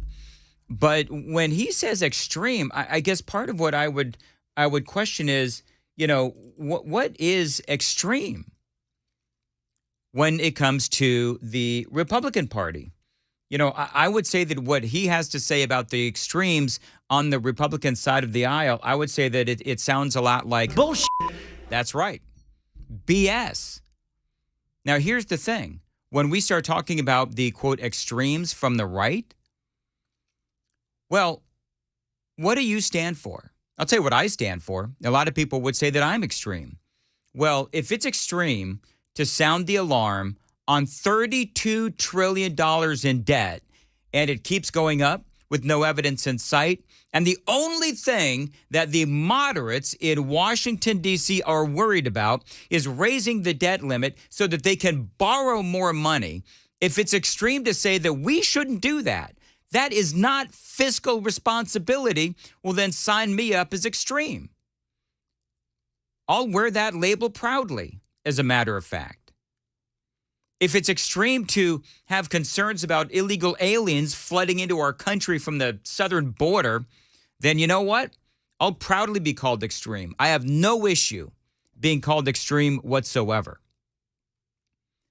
Joe Manchin says it's the extremes on both sides that have been hurting our nation. I would say that it's the, quote, extremists on the right that have been saying for years now that it's the moderates that have gotten us into the position that we're in. If it's extreme to have concerns about Chinese biolabs found in America, found in California, well then, okay, sign me up as extreme. If it's extreme to have worries about Democrat-run cities that are overrun with crime, then okay, I'll be extreme. How about you? I have no problem being called extreme if this is what extreme stands for.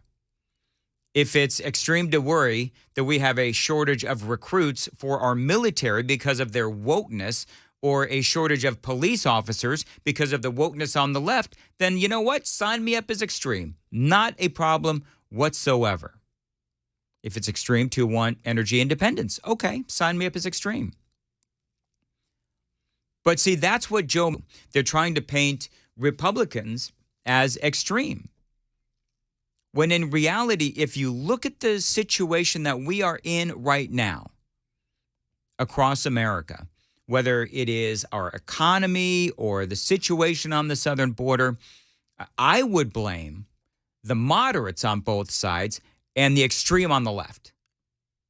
Because let's face it, Joe Biden is extreme.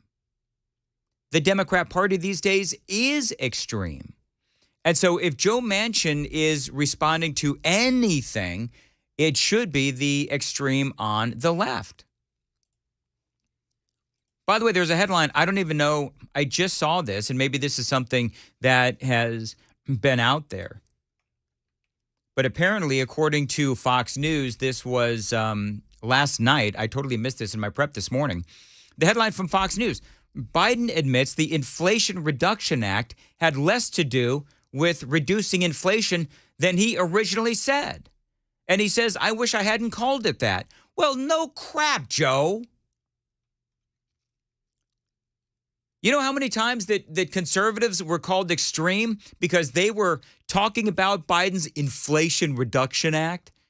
And we were saying, this is not going to reduce inflation. Oh, you're just an extremist, really? Well, Joe Biden now admitting that he lied about that. President Biden admitting on Thursday the Democrats' signature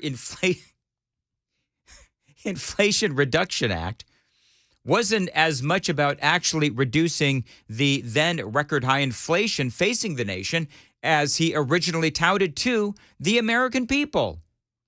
He says, I wish I hadn't called it that. Well, okay. So you're admitting that you lied then. Anybody surprised that the president lied about the Inflation Reduction Act? New York Post, Washington Times, I don't know, maybe Tennessean. I don't read the Tennessean, but I'm just wondering. Because conservatives, extreme conservatives, were saying when all of this was going down that this was not going to reduce inflation. It was all about, Green New Deal energy kind of stuff. That's what it was all about. Spending a whole bunch of money is what it was all about. And we had expert after expert that said that it would not reduce inflation, yet the narrative from the left, the narrative from Joe Biden, the narrative from Karine Jean-Pierre, they all said the same thing, which was that it would reduce inflation. It's unbelievable that he gets away with it time and time and time again. So now the question will be, do you think that the mainstream media will call out Joe Biden admitting that he lied to the American people about the Inflation Reduction Act? They won't, but I call it bullshit. That's exactly right. 7:50 and on. Sorry. That's the last time I'll do that. 7:50 and on WTN. Am I having too much fun? I think Ken? you are, Brother Dan. You're having too much fun with audio there, buddy. You know what we say? You can never have too much fun, especially when it comes to bullshit. Anyway, got to go. 7:15. Time to check the roads from the Paul Winkler Investment WTN Traffic Center.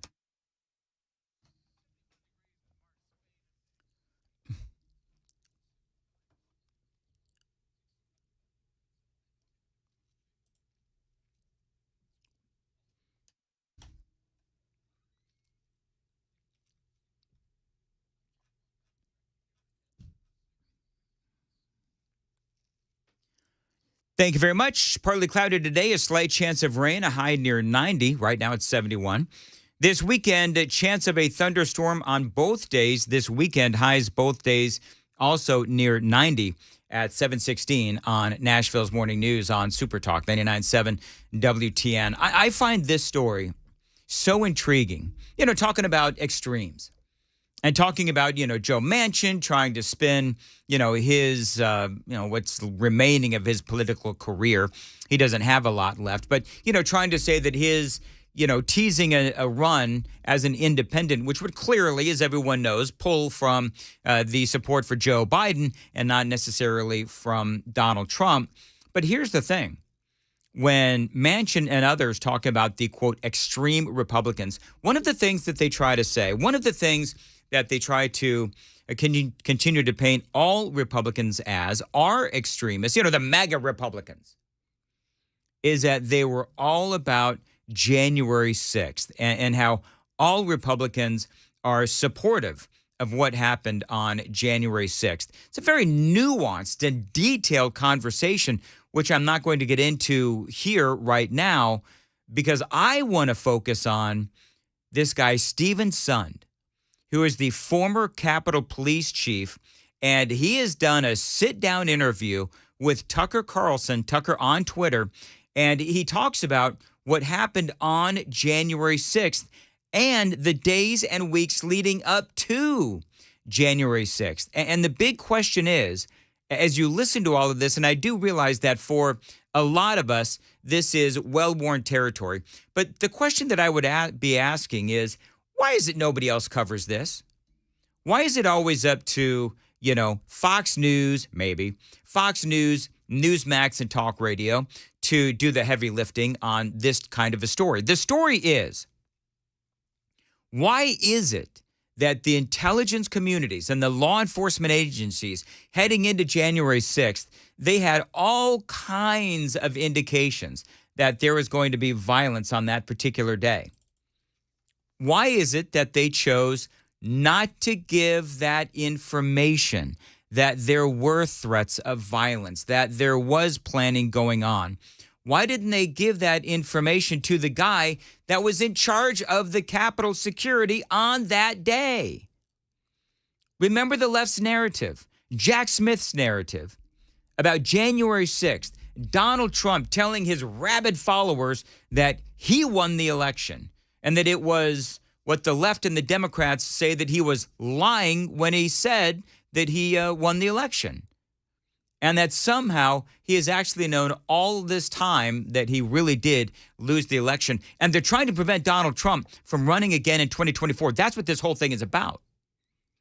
And so as Stephen Sund sits down with Tucker Carlson, you have to keep in mind that the swamp and Jack Smith and the DOJ, they are going after Donald Trump when in reality, they should be talking about their own agencies. And Sund says that these various intelligence agencies and law enforcement agencies, they knew that there would be some issues, but he wasn't told what the real threats were. Listen to this. And now, we're seeing the intelligence I was getting coming into it was indicating this was going to be just like the previous MAGA rallies, the November and December rallies that we had, where we had limited skirmishes. We had some skirmishes afterwards down by BLM Plaza with some of the Antifa groups and some of the BLM groups. But coming into it, absolutely zero with the intelligence that we know now existed, talking about attacking the Capitol, killing my police officers, attacking members of Congress and killing members of Congress. None of that was included in the intelligence coming up to. That you received. Correct. Right. So everybody knew what the threats was. Everybody knew what all of these threats were. And nobody told him. Oh, there is so much more. And I'm going to play it for you right before the news here on Super Talk 99.7 WTN. And the reason why I'm so passionate about this story is because, again, and I'm connecting a number of different stories here.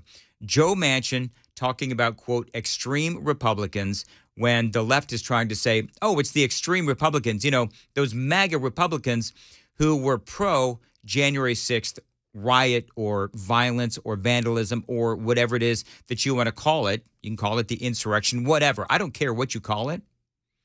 But when you see Joe Manchin invoking, and Joe Biden as well, and all these other folks talking about MAGA Republicans, insurrectionists, and so forth, well, then what do you call the people that facilitated what happened on January 6th?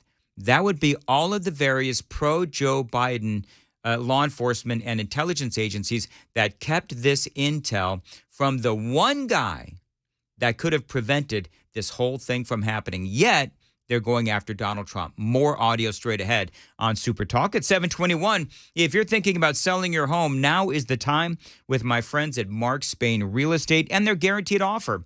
Friends, this is indeed hassle-free selling. Dan Mandis here, and now is a great time to sell. As home values in Nashville continue to increase, with the guaranteed offer from Mark Spain Real Estate, you can receive the strongest cash offer in the industry and close within days.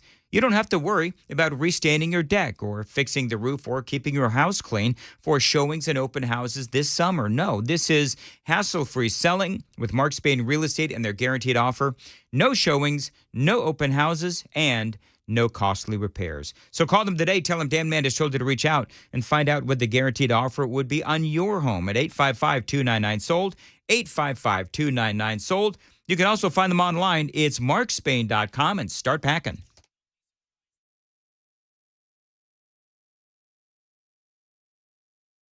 Hey folks, Paul Winkler here. When we get to retirement, what do we want to do? We want to go and kick back, right? But we also want to take an income from our investment portfolios. And there are a lot of common myths that I hear about how do you take an income from an investment portfolio. One is that people will get into, this was really big a few years ago, really big, real estate investment trust. Real estate gets rented and it kicks off an income, and then you have some kind of dividend that's paid, and because the REIT has to pay out most of the dividend, it's a great way to take income in retirement. But what happens, like what happened recently, when all of a sudden the properties go unrented? What happens to your income? Bye-bye, it's gone. Another thing that I see is this: people buy stocks or stock mutual funds that are dividend paying, and what we'll do is we'll live off the dividends. Well, what is the dividend? It's part of the earnings of the company. So you got the earnings of the company, right? And then what happens is the company may pay out some of the dividend, and they call that a dividend when they pay it out, or they may retain some of it, and it's called retained earnings. Well, the problem is this: what if the company's earnings go down, just like the real estate investment trust up here? What if the earnings go down? What happens to your dividend? It goes away. All of a sudden, it's bye-bye to your retirement income. So what do we want to do? We want to diversify way better.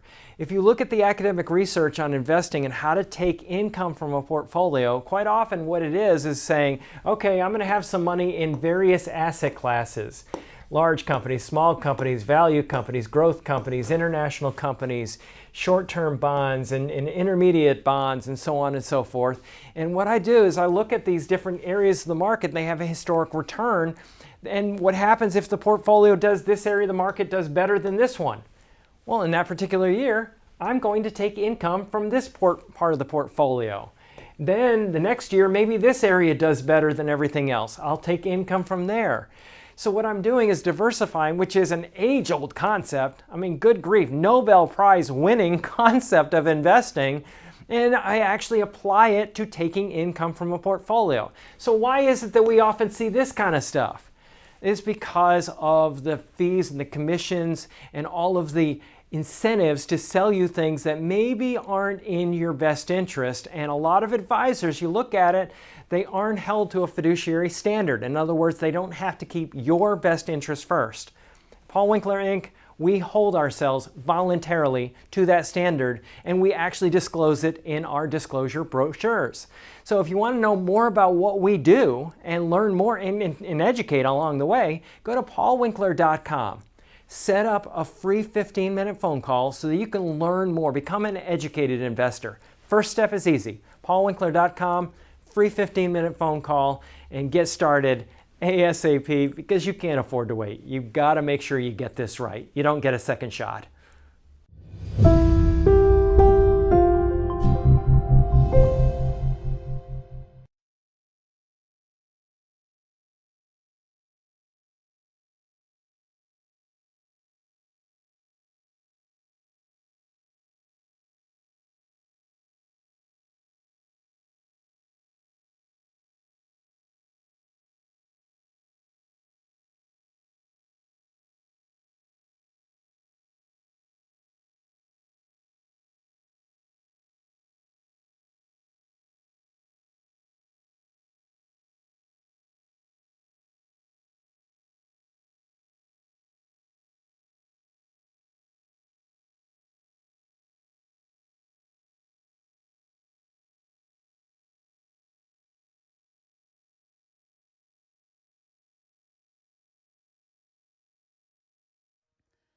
Two deadly officer-involved shootings within 24 hours here in Middle Tennessee.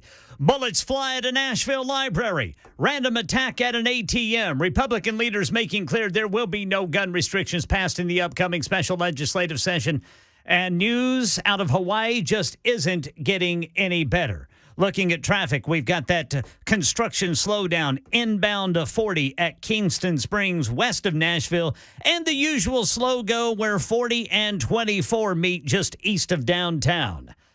I'm Ken Weaver. We got the top stories coming up at 7:30 on Super Talk 99.7 WTN. Thank you, Ken. People are talking about what I'm doing here on the air on the Super Text line, which is 615-737-9986. Some people saying, well, maybe this is why Fox News fired Tucker, is because he did this incredible deep dive with former Capitol Police Chief Stephen Sund, and they're talking about what happened on that day and in the days and weeks prior to January 6th and the attack on the Capitol.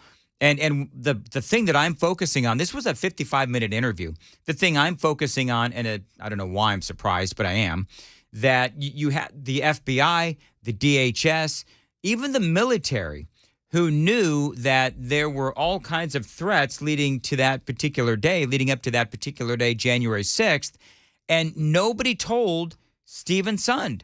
And the question is why? Why would you not tell the guy who's literally in charge of Capitol security? I know why. Well, think about it. I'm the chief of police at the United States Capitol, probably one of the most prominent and should be the most secure building in the United States in the world. You know, you'd like to think of that. But when you look at it, and don't take my word for it, there's now at least four congressional reports talking about the intelligence failure, IG reports, GAO reports talking about various intelligence failures. But coming into it, you know, think about it. FBI, the Washington Field Office didn't put out a single document, a single official document specific to January 6th. DHS didn't put out a single official document specific to January 6th. That's very unusual. I've been through many other events in Washington, D.C.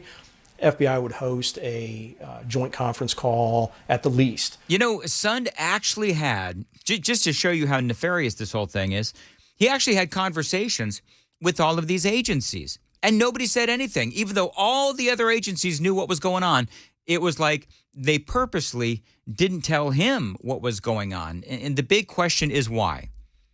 Well, Tucker asked him, why do you think that nobody wanted to tell the guy who was in charge of security at the Capitol on January 6th?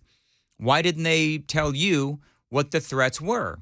Wait till you hear his answer. It is coming up on Nashville's Morning News at Super Talk 99.7 WTN. Oh, there's also a big story going on right now regarding Hunter and Joe Biden. It is new intel that I believe just broke this morning, and I'm going to tell you about that straight ahead. Conservatives are losing their mind. That story for you as well, coming up on Nashville's Morning News in the next 30 minutes. I want to tell you about my friends at Zero Res. Now, you know that your carpet is the #1 air filter inside your home, which is why you need to keep your carpet really clean. As we like to say, Zero Res Clean. They help keep my carpets insanely clean. They can do the same thing for you. And by the way, with Zero Res, you know that they don't use harsh chemicals. That means pure safety for your family and pets. And with Zero Res, your surfaces are going to dry twice as fast and stay clean longer. And ultimately, that means a healthier you and a healthier family. They've got a great deal going on right now with Zero Res. 3 rooms of carpets cleaned for only $119, plus you get a free hallway as well. Again, 3 rooms of carpets cleaned for only $119, plus you get a free hallway and a 20% off of air duct cleaning, too. Tell them Dan Mandis told you to call. That phone number is 615-535-9376, 615-535-9376. You can also book online at ZeroResNashville.com. Zero Res, spell it backwards or forwards. It is the right way to clean.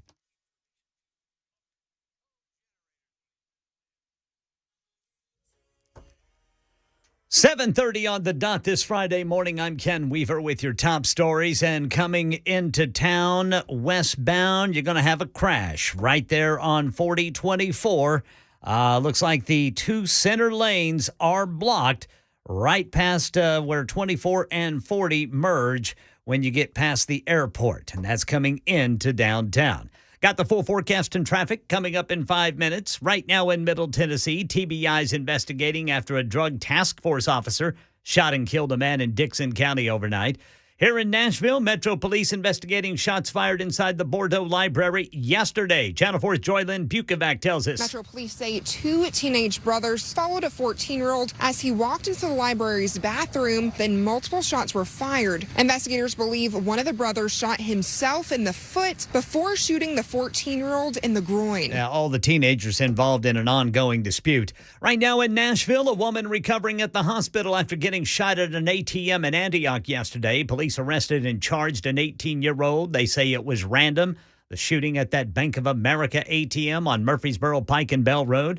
Also in Tennessee, it's official. No bills restricting access to firearms will be considered during the upcoming special session on public safety. Speaker of the House, Cameron Sexton, telling reporters yesterday, we're not going to pass the enhanced orders protections. There's no gun bills that can be passed. Instead, the focus will be on expanding access to mental health care, making it easier to commit people to institutions when they threaten themselves or others. And in Hawaii, Alex Stone says the news just isn't getting better. Nobody knows yet how high the death count will go, rising by the day. It's feared many more people, each with a story, each with loved ones, will be found dead in the burned-out buildings. Maui Mayor Richard Bisson Jr. telling us, lots of people facing immeasurable loss and probably inconsolable grief right now. Giant resorts nearby in Kanapali have been emptied out, one because there's no power or cell service, but also to use the rooms for Maui residents who need places to live. Death toll in Hawaii stands at 55. That's the latest news. Traffic and weather next. I'm Ken Weaver, WTN News. Thank you, Ken. 7:33 on Nashville's Morning News. Dan Mandis here. We're going to tell you about my friends at Cove Generator. Listen, you never know when insane weather is going to hit here in Middle Tennessee. The question that I've been asking you, are you emergency ready? Have you got a generator to kick on when your power goes out? If you don't, you've got to call my friends at Cove Generator. Don't learn the hard way like I did years ago when I lost power for days. Call my friends at Cove Generator. They're going to get you set up with a Generac home standby generator. That's going to help protect you and your family from an unpredictable power outage. Again, a Generac home standby generator. These are the best generators around. They're sleek, they're quiet, and they run off of natural gas. So the second your power goes out, they immediately turn the power on and keep your family safe. And again, the best generators out there are the Generac home standby generators from my friends at Cove Generator. This could be the smartest investment you'll ever make. And the place to get them is Cove Generators. Now call them to inspect and perform maintenance on your Generac home standby generator, or frankly, any brand of generator you might own. Find them online. It's covegenerators.com, covegenerators.com, and never lose power again. Call them at 931-559-3311, 931-559-3311. Please tell them Dan Mandis told you to reach out, covegenerators.com.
All right, got a crash that is blocking the center 2 lanes, 40 westbound at Fessler's Lane. So you've got to back up if you're trying to get to downtown from east of Nashville. Then in Williamson County, Paytonsville, got a crash reported 840 westbound. That's right before the 65 exit, and that is a 55-minute delay. Traffic every 10 minutes on Super Talk 99.7 WTN.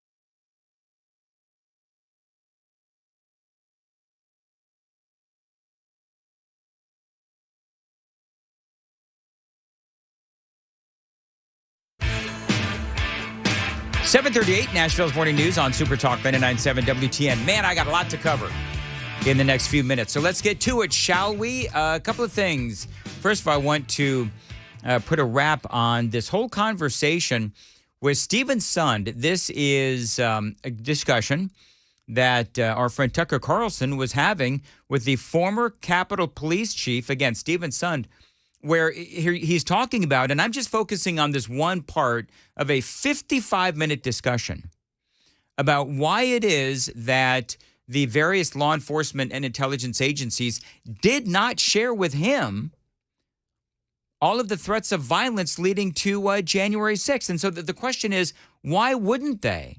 If all of these other agencies knew that there were these massive threats of violence, I mean, you're talking about massive destruction, the threats. They're talking about, the threats of killing police officers and all of these other things.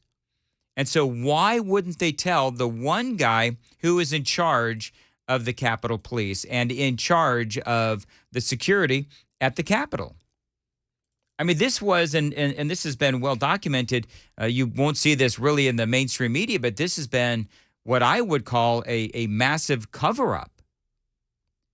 Because everybody now knows that these intelligence agencies set up the Capitol Police for failure. You have the United States military, Secretary of Defense or Acting Secretary of Defense Miller and General Milley had both discussed locking down the city of Washington, D.C. because they were so worried about violence at the Capitol on January 6th. On Sunday and Monday, they had been discussing locking down the city, revoking permits on Capitol Hill because of the concern for violence. You know who issues the permits on Capitol Hills for demonstrations? I do. You know who wasn't told? Me. Instead, on January 4th, what does Miller do? He puts out a memo restricting the National Guard from carrying the various weapons, any civil disobedience equipment that would be utilized for the very demonstrations or violence that he sees coming. It just doesn't make any sense. No, it doesn't make any sense unless you see the bigger game that they're playing. You see, I would say that they didn't tell, and I said this in the days after January 6th, and I've been very consistent over the last couple of years. Because look at how the whole thing with January 6th was politicized. And by the way, during this interview, they also talk about what he had to go through that day to simply get reinforcements, and how it took 71 minutes for him to even get reinforcements as his officers were under attack. So if you want to find this, it is Tucker on Twitter. But look at how January 6th was politicized. We all know what happened after January 6th. They demonized anyone who was a supporter of Donald Trump. They demonized anyone who said, there's some things that are a little sus, a little suspicious about the election. For example, why were the rules changed the voting rules changed in states across America outside of the state legislatures? That is illegal. Well, if you're someone, and y'all know this is true, if you were someone who asked that question, you were called an insurrectionist. They used what happened on January 6th to attack the free speech of people who looked at what happened during the election, and they called you an insurrectionist. They tried to shut down your social media. They tried to shut down your free speech, and they shut down your presidential candidate. That's what they're trying to do right now to Donald Trump. With the Jack Smith investigation, they got Parler knocked off the internet. They had the whole thing with the January 6th investigation there within the House of Representatives when the Democrats had control. You remember that. You remember Liz Cheney, Adam Kinzinger, and all those Democrats, and they had this whole story about what happened on January 6th, but what they did not tell you is that they held the information, they hid the information from the one guy whose job it was to protect the Capitol. Why is that? Is it because they were secretly, maybe not so secretly, hoping or maybe setting the stage for some violence to happen so that they could do all the things that I just mentioned, including keep Donald Trump off the ballot heading into 2024?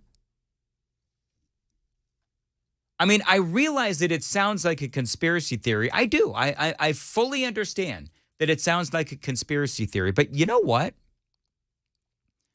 Every time we turn around, another one of our conspiracy theories turns out to be true. I mean, how many of us have spoken in the past about, Chinese biolabs in America? Oops. What did they find in California? A Chinese biolab.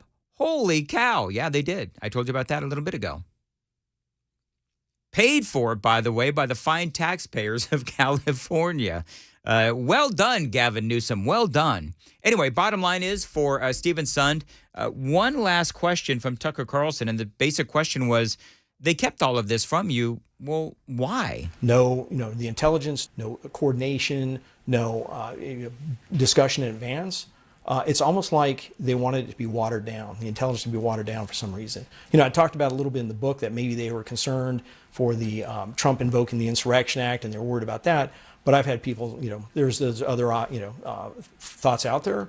But luckily we still have people investigating this because I still think there's puzzle pieces missing. Someone's going to find out what's really behind all this because it wasn't right. The way the intelligence was handled and the way out we're set up on the Hill. There you go. 745, Nashville's Morning News. And again, if you want to find that, it's Tucker on Twitter. Call it X, whatever it is that you want to call it. But it is an intriguing interview, and I highly recommend it. 745. Time to check the roads. From the Paul Winkler Investment, WTN Traffic Center. All right, still got that.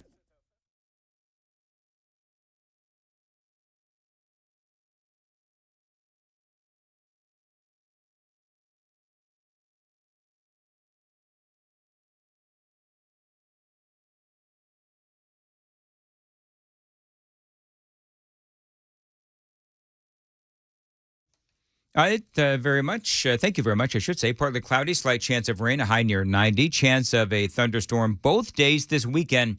Highs both days near 90 as well. Right now, 72 degrees at Super Talk, 99.7 WTN. So I'm looking at this story, and it looks like it broke, it looks like a few hours ago. Top Republican tears into a damning photo of Joe Biden with a Hunter Biden-linked aide on Air Force Two while they were flying to Ukraine to demand the prosecutors drop the Burisma investigation. Yep. Elise Stefanik, of course, one of my favorites, slamming the image. And it is a photograph of Joe Biden. And again, I'm just seeing this, so I'm just reacting to this. But we all know the story. We all know Joe Biden going to Ukraine, demanding that the country drop the prosecutor who was investigating Ukraine. Hunter Biden was on the board, $10 million going to Hunter and Joe. Everybody knows the story. But this is intriguing because this only adds to the fuel to the fire, right?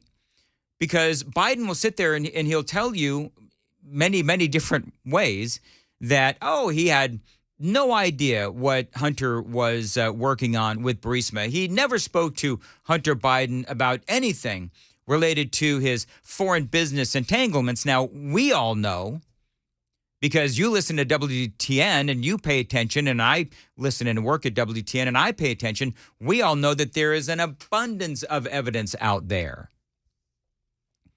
And this is just the latest. A top Republican, Elise Stefanik, tearing into a damning photo of Biden with a Hunter-linked aide on Air Force Two while they're flying to Ukraine to demand prosecutors drop that investigation into Burisma.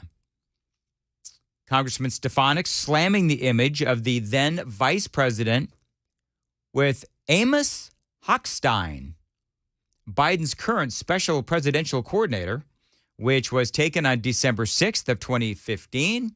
Hochstein was allegedly in communication with Hunter's associates at Ukrainian energy company Burisma Holdings when the first son was serving on the firm's board. I mean, isn't that just a coinkydink?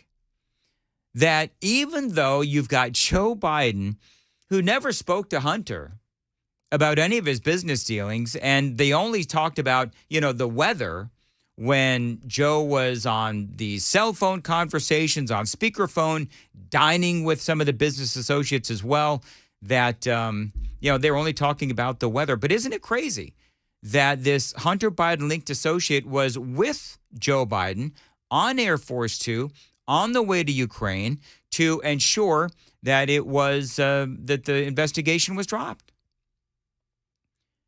Anybody else at the New York Times or the Washington Post or any of these other places, any of these other folks find this interesting or intriguing? No? Okay.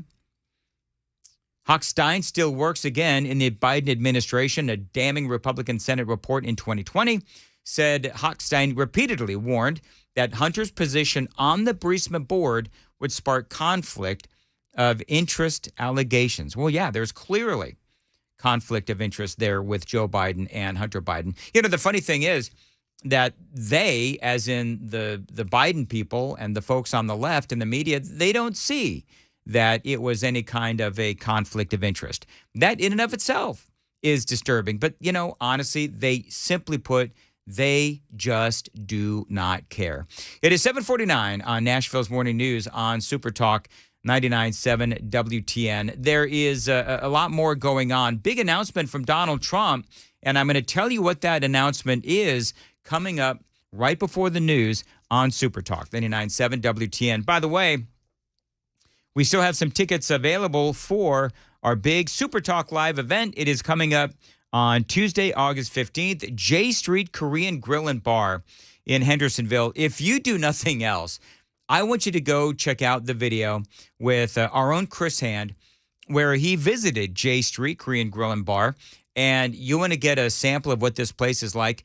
Go watch the video. It's on our social media. It's on my social media as well, on the Dan Mandis Show Facebook page. Check it out. Tickets are still available. You can find them at 997WTN.com. And by the way, you use promo code Chris, you get $15 off. And we also have a new sponsor, as a matter of fact, Oil Fire Whiskey. They are now sponsoring this event as well. Nothing woke about Oil Fire Whiskey. It's just a smooth whiskey with, as they say, no burn. 7:51 on Nashville's Morning News. I want to tell you about my friends at the Kellum Stem Cell Institute. So many of us have friends or family members that deal with things like sports injuries, concussions, Lou Gehrig's disease, and autism. There's good news now from the Kellum Stem Cell Institute. They can help you with a cutting-edge treatment that is available for you from Dr. Ethan Kellum. He specializes in the harvesting of and then redeploying of your own stem cells to attack inflammation in your body, in your body to help it heal. Now, this is your body providing your cells and your solutions.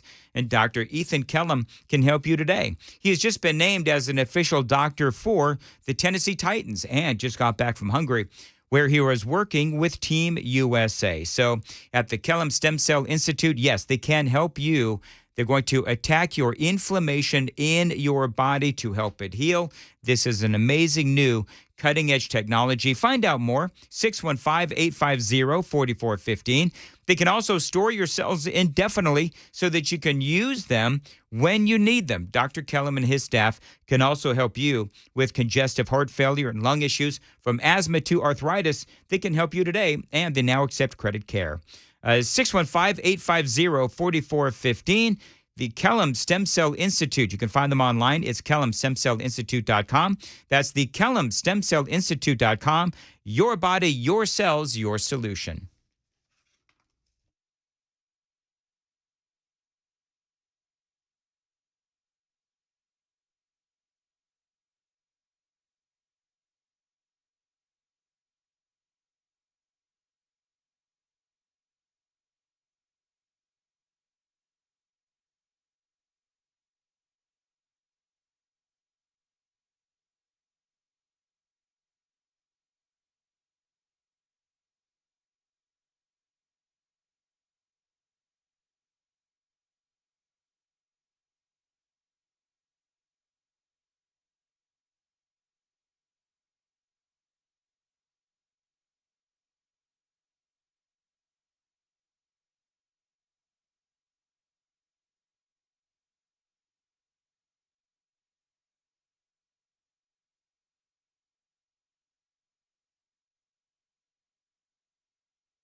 Two deadly officer-involved shootings in one day in Middle Tennessee. Had a random attack at an ATM. Leading Republican lawmakers making it clear what will and will not be considered at the upcoming public safety special session.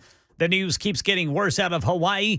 And look what's happening in the Atlantic Ocean. These stories and more at 8 on Super Talk 99.7 WTN. What's happening in the Atlantic Ocean? I'll tell you here in about 4 minutes, Brother Dan Mandis. All right, fine, Ken. I'm just going to keep talking like this the rest of my life. I'd like to have pepperonis on one side of the pizza, only cheese on the other. Are you one of those? We do that in my house. I just get one pepperoni or one cheese. Amy will order like some sort of weird kind of pizza that has like 15 ingredients on it with like peppers and... Oh, yeah, that's called a Supreme, Brother Dan. Yes, she'll order like the Supreme. Yes, sir. You know what I call that? What you call that? Defiling a good pizza. I call it busy and delicious. So we'll do, because I'm relatively boring in many ways. Yeah. And so she'll do the Supreme on one side and then I'll get, pepperoni on the other. That's not surprising. Wow. No, I'm just saying you're very particular. I'm very particular. Very particular. I mean, I'm not meaning anything by that. I don't like a lot of ingredients on my pizza. Do you dip your pizza in blue cheese or ranch? That's just weird. I would, you know what, if I was, dating somebody that did that, I'd break up with him. No. That's an Oklahoma thing. Is it an Oklahoma thing?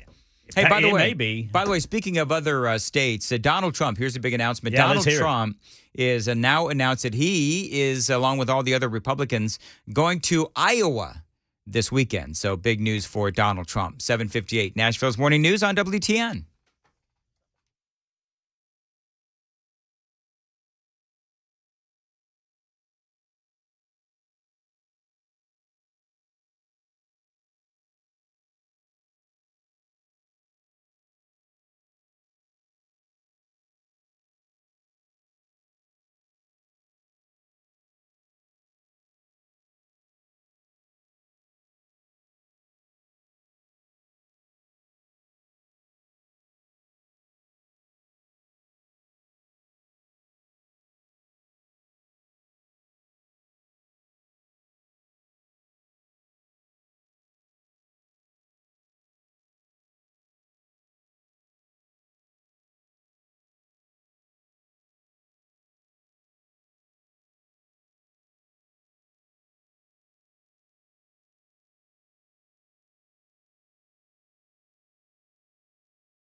Eight o'clock on the dot. I'm Ken Weaver with your top stories. Got the full forecast and traffic in 5 minutes. And right now in Middle Tennessee, TBI busy investigating after two separate deadly officer-involved shootings.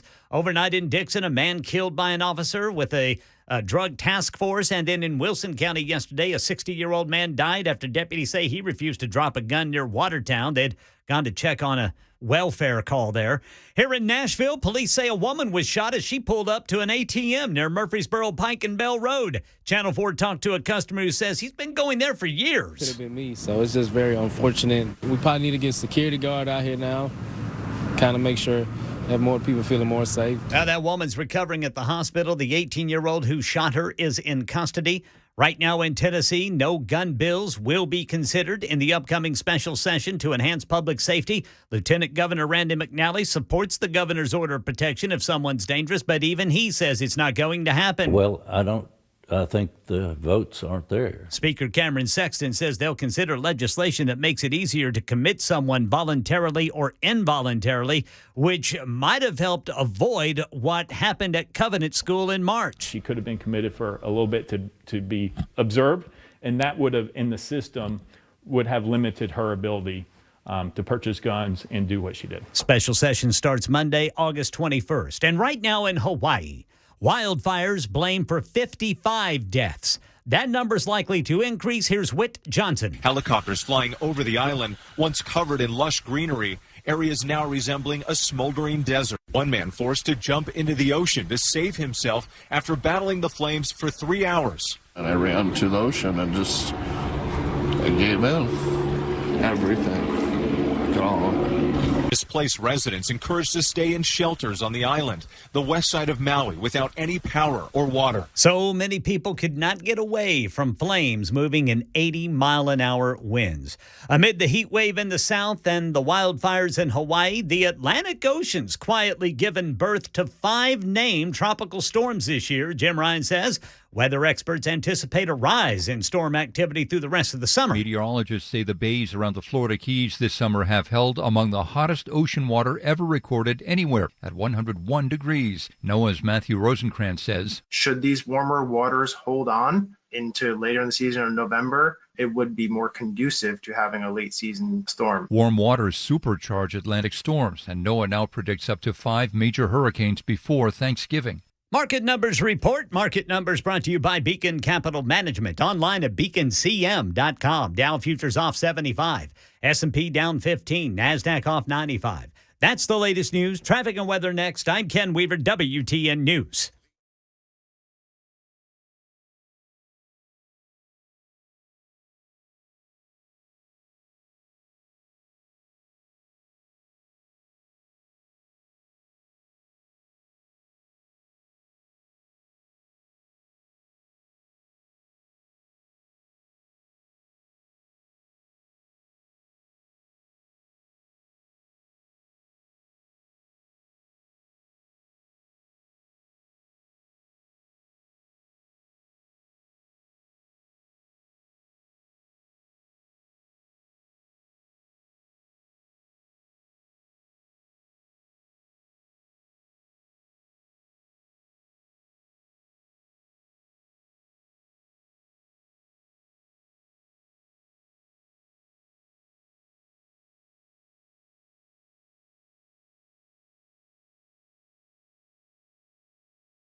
with highs back near 9. Nashville's Morning News with Dan Mandis. And so, my fellow Americans, We talk news. Super Talk 99.7 WTN. 8:06 Nashville's Morning News on Super Talk 99.7 WTN. Welcome on in for a Friday, August 11th. Dan here indeed, along with Johnny B, Ken Weaver, Jennifer Sheets is joining us here in the studio. Jennifer, always great to have you here. Oh, thank you, Dan. I love being here, coming in early in the morning and seeing you all. Host of Mastering the Workforce Sundays, 11 to 12 in the morning. And I love your show. And we always can turn to you for, workforce and staffing issues. But your show is a lot more than just that. I mean, it's about society and how people are living, how people are working. Really interesting. And I wanted to bring you in because I thought this was really, really interesting. The headline from the Associated Press. Paper exams. Apparently now we all know what's going on with, Chat GPT and so forth. And so now they're thinking about bringing back paper exams, actually handwriting your term papers because they're trying to figure out a way to Chat GPT proof assignments. Yes. So effectively, here's my question. And the super texters can chime in on this as well. Is it considered cheating these days if you are in college and you use AI or Chat GPT to do your term papers or whatever it might be, your assignments? Is that considered cheating? There's a difference between using a tool to speak into and then going and editing and correcting it and using it to create. So that's where the challenge comes in because it's privacy issues, confidentiality issues. It can't tell the difference between plagiarizing and not. It can't cite different things like that. So just to give you an idea, it started out with 100 million users on ChatGPT. They have about 1.6 million that get generated on their site. It's going to be over 200 million a month and 514 million in the next few months. But just so that you know, but just so you know, New York City schools, LA City schools have banned ChatGPT. And not only that, Italy is the first country to ban ChatGPT. They've literally banned it. Wow. So for people who don't know, because I've never, right. I hate to say this, I've never even been on ChatGPT. I don't, So if I'm a student at a college, how could I use it to my advantage? What is the actual act that they're trying to ban?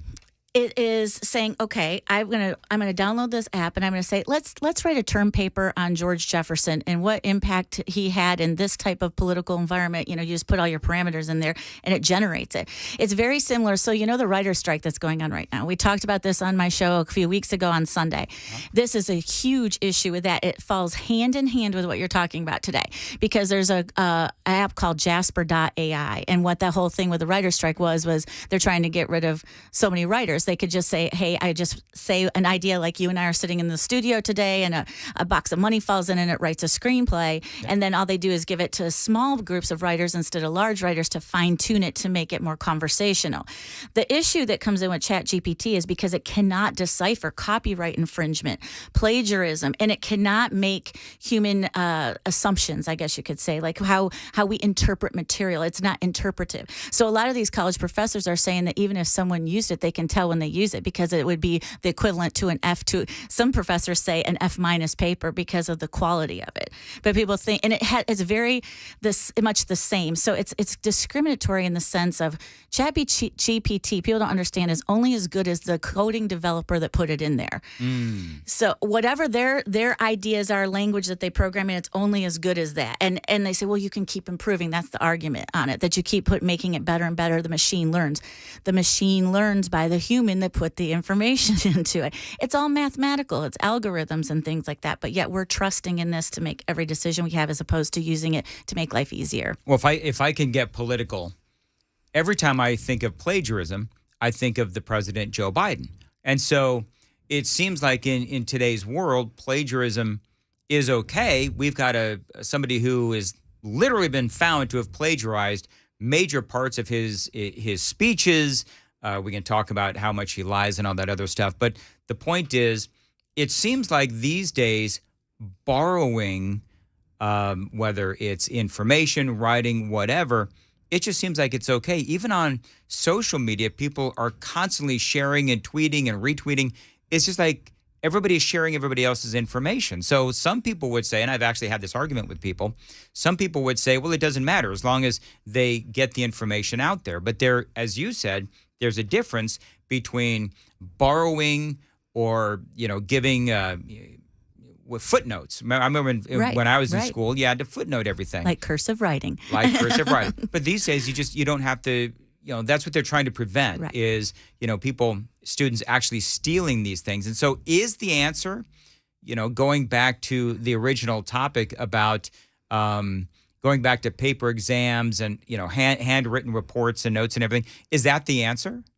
I think it's heading in the right direction. But here's the thing. When you're talking about being political, this is what's funny about this. You bring up a really good point when you talk about why is it acceptable in some formats and not in others. Think about this for just a second. See, with AI right now, it threatens jobs. It threatens tremendous amount of jobs, right? And people that are listening to your show out there need to hear what I'm saying. I talk about it every week. I've been beating the drum about it since January because in their minds, they think it's manufacturing. They think they picture robots on an assembly line, and that's what they're thinking. It is replacing human resources, marketing, paralegals. But what do you think's next on the agenda, and why do you think the education system doesn't want the AI in there, the chat GPT? Because pretty soon there's going to be a robot in the front of the classroom teaching something, and the professor isn't going to exist. Well, the problem that they would have then is they're not there to throw in their indoctrination. Exactly. 100%. So for me, this is why I think this has started to come full circle. So now you're seeing them, what they argue for on one end of the political spectrum, they're arguing against on the other because one affects them personally, another one affects an agenda. One of the things is you talk about artificial intelligence and chat GPT and all these other things. I keep hearing about self-learning robots and self-learning programs and that kind of a thing. What exactly is that? What happens is the code that they develop learns from the code. So it's just like if you and I make a mistake and we don't make the same mistake twice. As simply as theoretically, yes. Right? Yes. And so, in theory, exactly, is that the code that they put in learns from itself that way. But what it doesn't take in consideration are all the intangibles. There's actually a thing that says that they will never replace human software developers with any type of AI. There's a reason for that because it cannot decipher situations. You and I talked about this before. I talk about Captain Sully that landed the plane on the Hudson. This is a huge example of this. If you've heard me say it before, I'm going to say it again. They gave it to 17 supercomputers.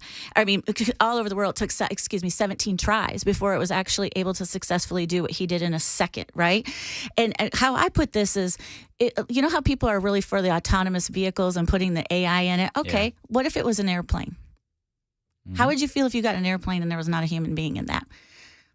I think it all becomes to what we're doing. There's a difference between putting faith in improving of processes and having something actually make a decision when the person that programmed it, you're actually putting the decision in their hand and in the mathematical equation that even though it can learn certain things, it can't learn human nature. We would be trillionaires if that happened. We keep forgetting that. And the thing is, that I'll never forget that scene in Sully where they had all, as you said, the 17 different, computers.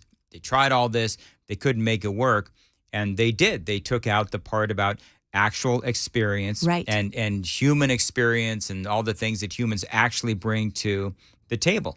But one of the bigger issues with AI is not only, of course, the cheating and all that, but students are not actually learning how to do stuff. And that's a big problem. Not only, of course, in colleges, but I wonder if this is a big problem in high school as well. We're going to talk about that straight ahead. It is 8:15. Time to check the roads from the Paul Winkler Investment WTN Traffic Center.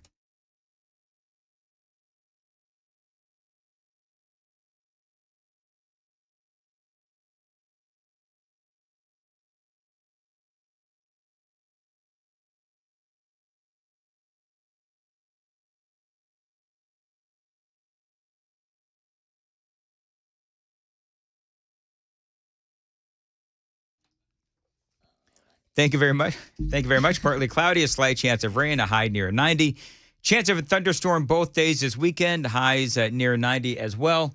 Right now, 75 at WTN. Jennifer Sheets is joining us. Mastering the Workforce Sunday, 11 to 12 on WTN. So talking about AI and how some colleges are doing whatever they can to try and chat GPT proof the assignments, and going back to paper exams and, term papers are going to have to be handwritten and so forth. The bigger issue is that students are not learning how to do their jobs, and they're not learning how to just do basic functions like research and so forth, which is, a pretty big fail on the part of colleges. We already know that colleges, with all of the indoctrination and all the BS is going on in colleges today, you can already say that there's not a lot of learning going on. But there is an article here in the last couple of weeks, another one, that shows that young adults graduating from colleges, they are not ready for the workforce, whether it is emotionally or just, task-oriented things. They don't know how to do it. It's because they're relying on something else to do it for them. Again, that's where we go to processes. And what we see most of the time when you talk about a college grad going into the workforce is not applying common sense knowledge to what they supposedly are learning or not learning because they're having something do it for them. Everything's about shortcuts. And the problem is complacency will ruin everything, right? Because at the end of the day, when you have complacency, you don't have progress.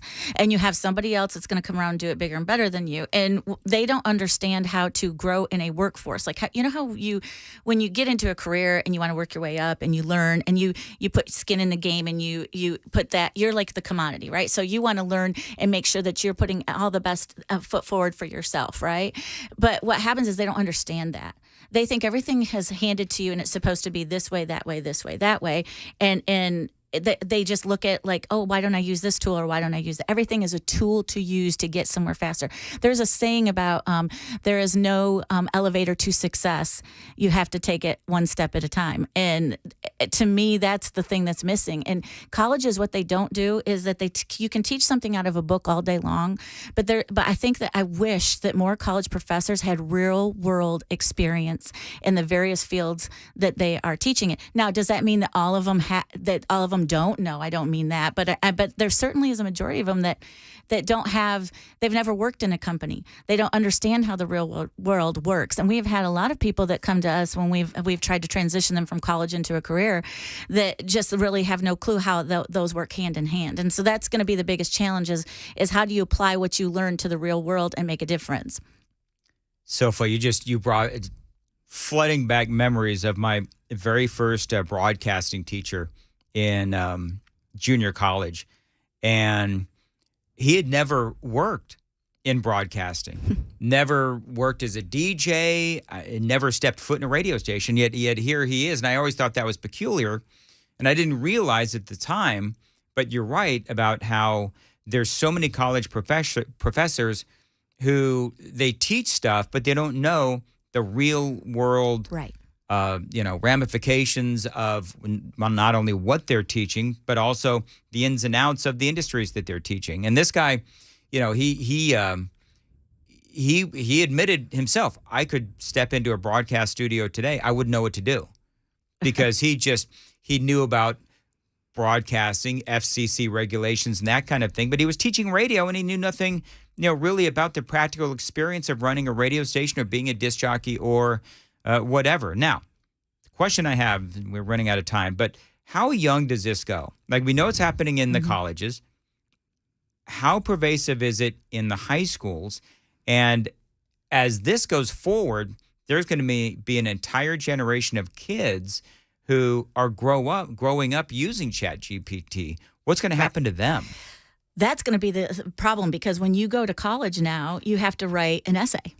Right? If you're going to go into any reputable, great college, if you have aspirations, you're going to have to write a college essay. It's the big thing that everybody talks about all the time. So if you're not teaching them that skill on how to write a college essay, write one in high school, they're not going to get into the colleges that they want to. I can speak, my son is 17, he's going to be a senior in high school this year, and I can tell you that he takes a lot of advanced honors and AP classes, and they have to handwrite everything. So I love that they do that. I wish they taught cursive. Maybe they'd enjoy it more. Do they no longer teach cursive in schools? They don't teach it at the public school my son goes to. Okay. So yes, I mean maybe some do, but well, that was always one of the big topics that I've talked about in the past, a long time ago. Is you have some school districts? I know in Colorado this was a thing where I used to host there in Denver, where that was a topic. Where should the schools still teach cursive, or should they teach how to type on a keyboard? Sure. That kind of a thing. Well, now nobody saw Chat GPT coming years ago. This is like 12, 13 years ago. Nobody saw that coming. Well, now here we are. So if these kids know now how to, write in cursive, then that gives them an advantage, because now hopefully the schools will continue to go down that lane of trying to make sure these kids are actually knowing how to do the work. Without question. And here's the thing, I keep wondering, how did they not teach them cursive? I mean, you have to sign your name. Yeah. I mean, all your whole life, you're going to have to sign your name to documents and things like that. And a lot of kids just print their name now. They don't even have a signature. Yeah. And they don't even understand why you should have one. Well, it goes, you could talk about the problems with texting and spell check. You've got spell check. So there's probably kids that are growing up. They don't know how to spell because of spell check. Right. They're always, everything is, shortened. People is PPL as opposed to POPL. It goes on and on. So, all right, very quickly, what is coming up? Mastering the Workforce, Sundays, 11 to 12, including this Sunday. Jennifer Sheets is joining us. What is on the show this week? We're going to talk about ethical situations, like if you've ever watched Dateline when they talk about what would you do, we're going to talk about in the workforce, actual situations that come up and what people that are very, prominent in the business world, things that they have done wrong and right, and then everyday questions. And we're going to pose them to people and discuss them and figure out, like when you get challenged with that in the workplace or in your own company, what should you do? And is there a right or wrong answer to any of that, navigating that world? So when you find out somebody's like stealing your food from the refrigerator, is that like one of the exactly ethical situation? Jennifer, how can people find out more about you? Where are you on social media? Oh, thank you, Dan. I'm under LinkedIn. I'm under Jennifer Sheets. We also have a website called Master the Workforce. You can find our podcast up there. We're also on Spotify and podcast Master the Workforce. You can find my book on Amazon, Human Capital Lifeline, which discusses a lot about AI and streamlining and all of the blockchain type of things. So I would love for people to follow, listen, and join. It's interesting that book, because I haven't read it all. I'm a slow reader, but what I have read, I really like, and it was shocking because it's doing really well. Yes. And I was talking to you off the air, and you were shocked that it was doing so well. I'm excited that it is. I felt like it was a very topical thing. I was thrilled we ended up on the Amazon bestseller list a few weeks back, and I was excited about that, and have another book on the heels of coming with it. But human capital, labor shortage is the hot topic right now, and people want to know what's happening in the future. This is exactly what you were bringing up to talk about today. And I can almost guarantee you that in a year, you can do an update on your book and on that concept, because this is going to be an ongoing conversation. Absolutely. I agree. And I thank you so much, Dan, for having me on. I love being on the show, love everything you talk about and the content you have. And it's been very wonderful to be here today. Appreciate that. Thank you very much. Jennifer Sheets, 824 Nashville's Morning News. We'll return next.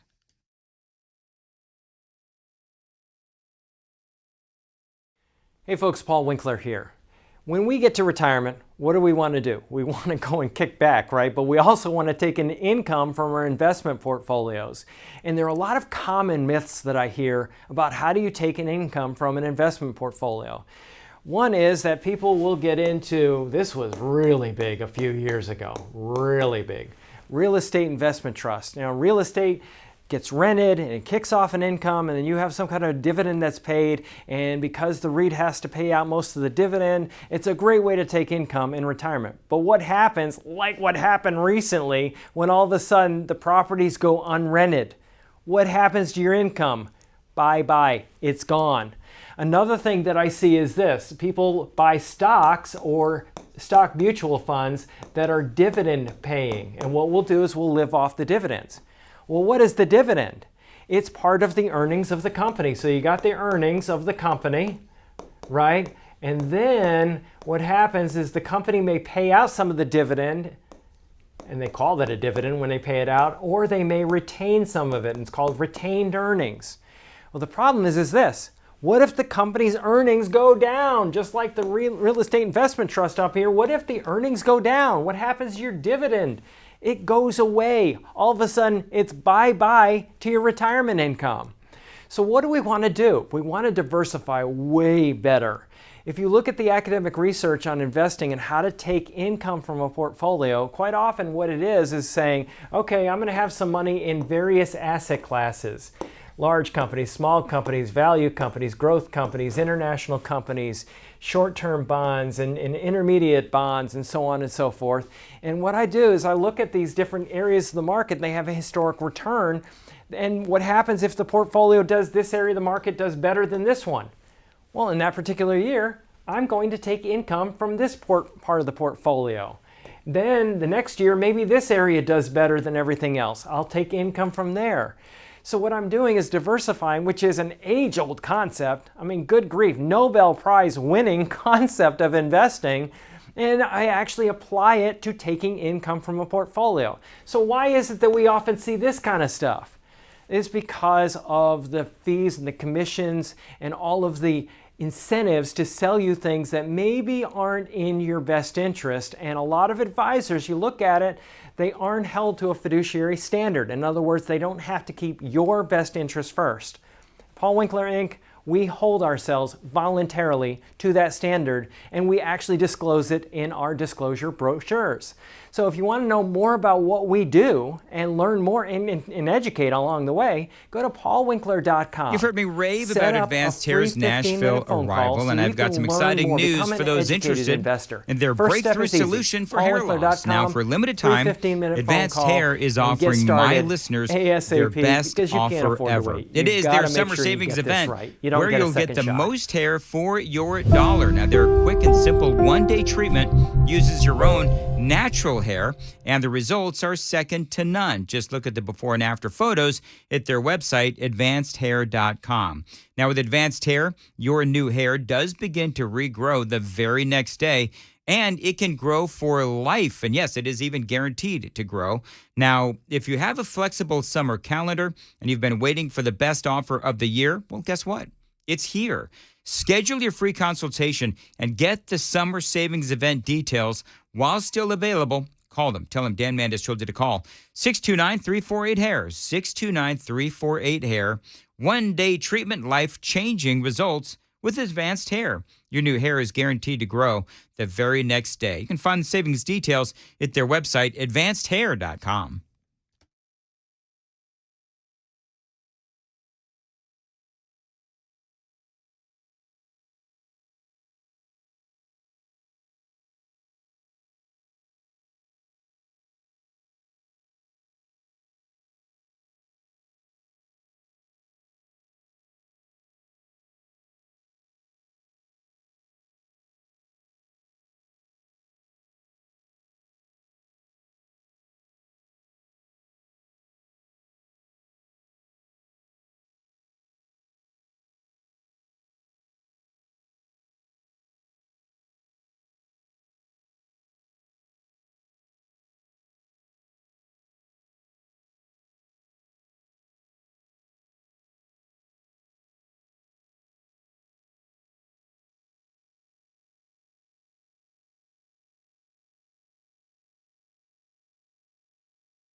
The best value in live TV and streaming is with Xfinity Internet and Now TV. It is the best network for watching all the entertainment you love without missing a beat, including live TV and sports, all your favorite shows and movies on a network made for streaming. You can watch what you want when you want to watch it. All you have to do is just sit back and enjoy, get way more into what you're into. Stream on the next generation Xfinity 10G network. Switch today to get a great deal on a great deal of entertainment. And speaking of great deals, now through August 28th, get internet on the Xfinity 10G network for $30 a month for 12 months with no annual contract. Plus, add Now TV with Peacock Premium. Premium at $5.99 a month value, included at no extra cost for just $20 a month. So switch today. Go to Xfinity.com/10G. Call 1-800-XFINITY or visit a store today. Requires paperless billing and auto pay with stored bank account. Restrictions apply. Now TV requires Xfinity Internet. Equipment, taxes, and fees extra. After promo, regular rates apply. Actual speeds vary.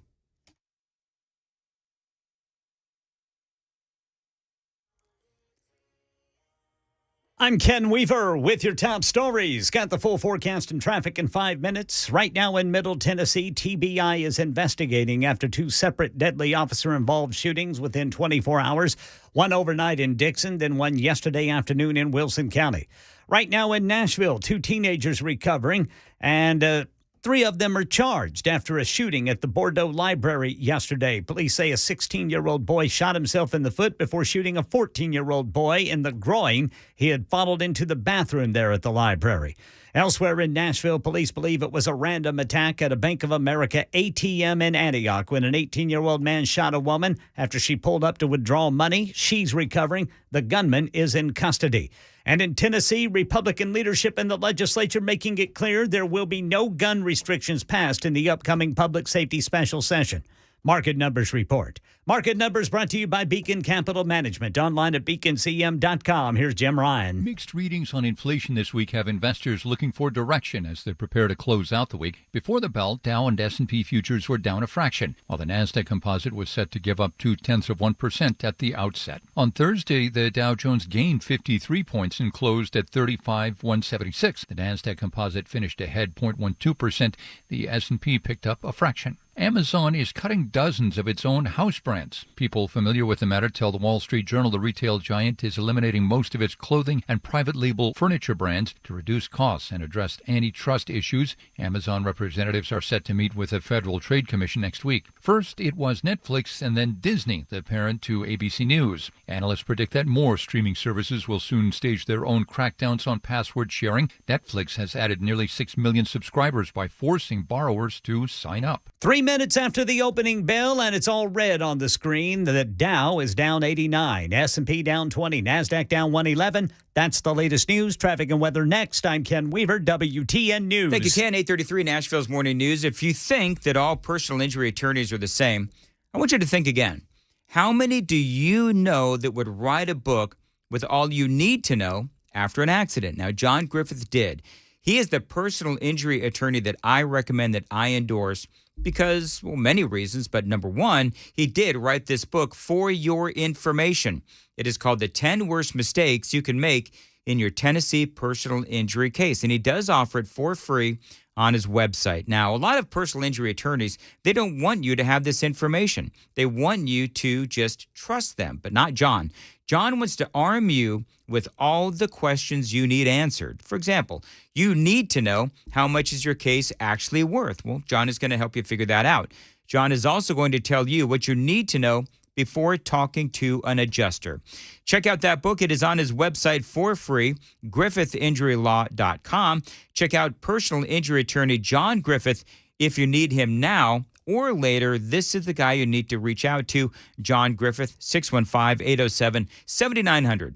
Tell him Dan Mandis told you to reach out, 615-807-7900 for personal injury attorney John Griffith, griffithinjurylaw.com.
8:38, Nashville's Morning News on Super Talk 99.7 WTN.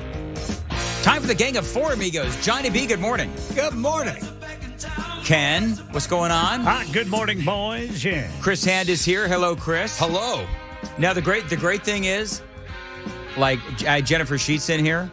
Yeah. And the super texters, who, by the way, you cannot get anything past the damn super texters. I mean that, like, respectfully and lovingly, by the way, when I say the damn super texters. I was getting ready to say, Brother Dan. So, Jennifer, I don't know if some of you folks caught this.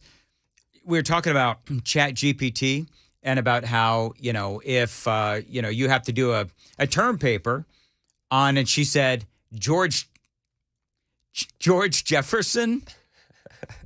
Yeah. Well, she combined George Washington and Thomas Jefferson. Oh, George Jefferson. Wheezy. So, if you're doing a term paper on how he, moved on up to a deluxe apartment in the sky, yeah, then you could use ChatGPT. I think it's a bit of a jump, though, to assume that a college professor wouldn't make you write a term paper on George Jefferson in today's education climate. It's exactly right. That's exactly right. It's all about equity and all that kind of stuff. Speaking of which, you have, Chris, you brought in some audio for us. It's going to be part of what you're going to talk about today. I'm so excited about this. So you've got Kamala Harris and I have not heard this. You've got Kamala Harris and Al Sharpton. The dream team, baby. That is so the dream team. This ought to be good. The tag team champions of wokeness. So This is what, and you're gonna have to help me out here. What is this one? All right, so they aired a little sneak peek on Joy Reid last night. So Joy Reid sets it up. There's another one. I know listen. It's a triple threat match. So Joy Reid sets the whole thing up. There's going to be a sit-down interview between Kamala Harris and Al Sharpton, and I'm so excited about it. I'm not gonna lie to you guys. The Tucker Carlson chief of the Capitol Police interview comes out. That's great. Yeah. But I'm really here for Kamala and Al Sharpton, and this is the sneak peek that they're airing everywhere. Here's how the vice president responded when asked what she thinks about when she wakes up in the morning. Our democracy. Democracy. Yeah. Rev, I think everything is at stake right now. All right. Yeah, right. That's what she thinks about democracy. That is like that's like some Xi Jinping, Chinese state-run media kind of stuff right there. Yep. That is straight out of like Kim Jong-un. Yeah. I bet all she sees are dudes with buckets of fish on their heads. Hello. This was before your time, Chris. Oh, I remember it. Do you remember that? Quite well. I do. Oh, that was so funny. She's got mud on her heel. She's the best female vice president we've ever had. Oh, absolutely. Absolutely. I mean, for comedic fodder, she is. My wife brings this up, and she's not wrong. My wife says it actually, it makes her upset that they wasted. It's like when you walk into a surprise party and everybody yells surprise, but you're not the person for the surprise. Like, we wasted the good surprise on you.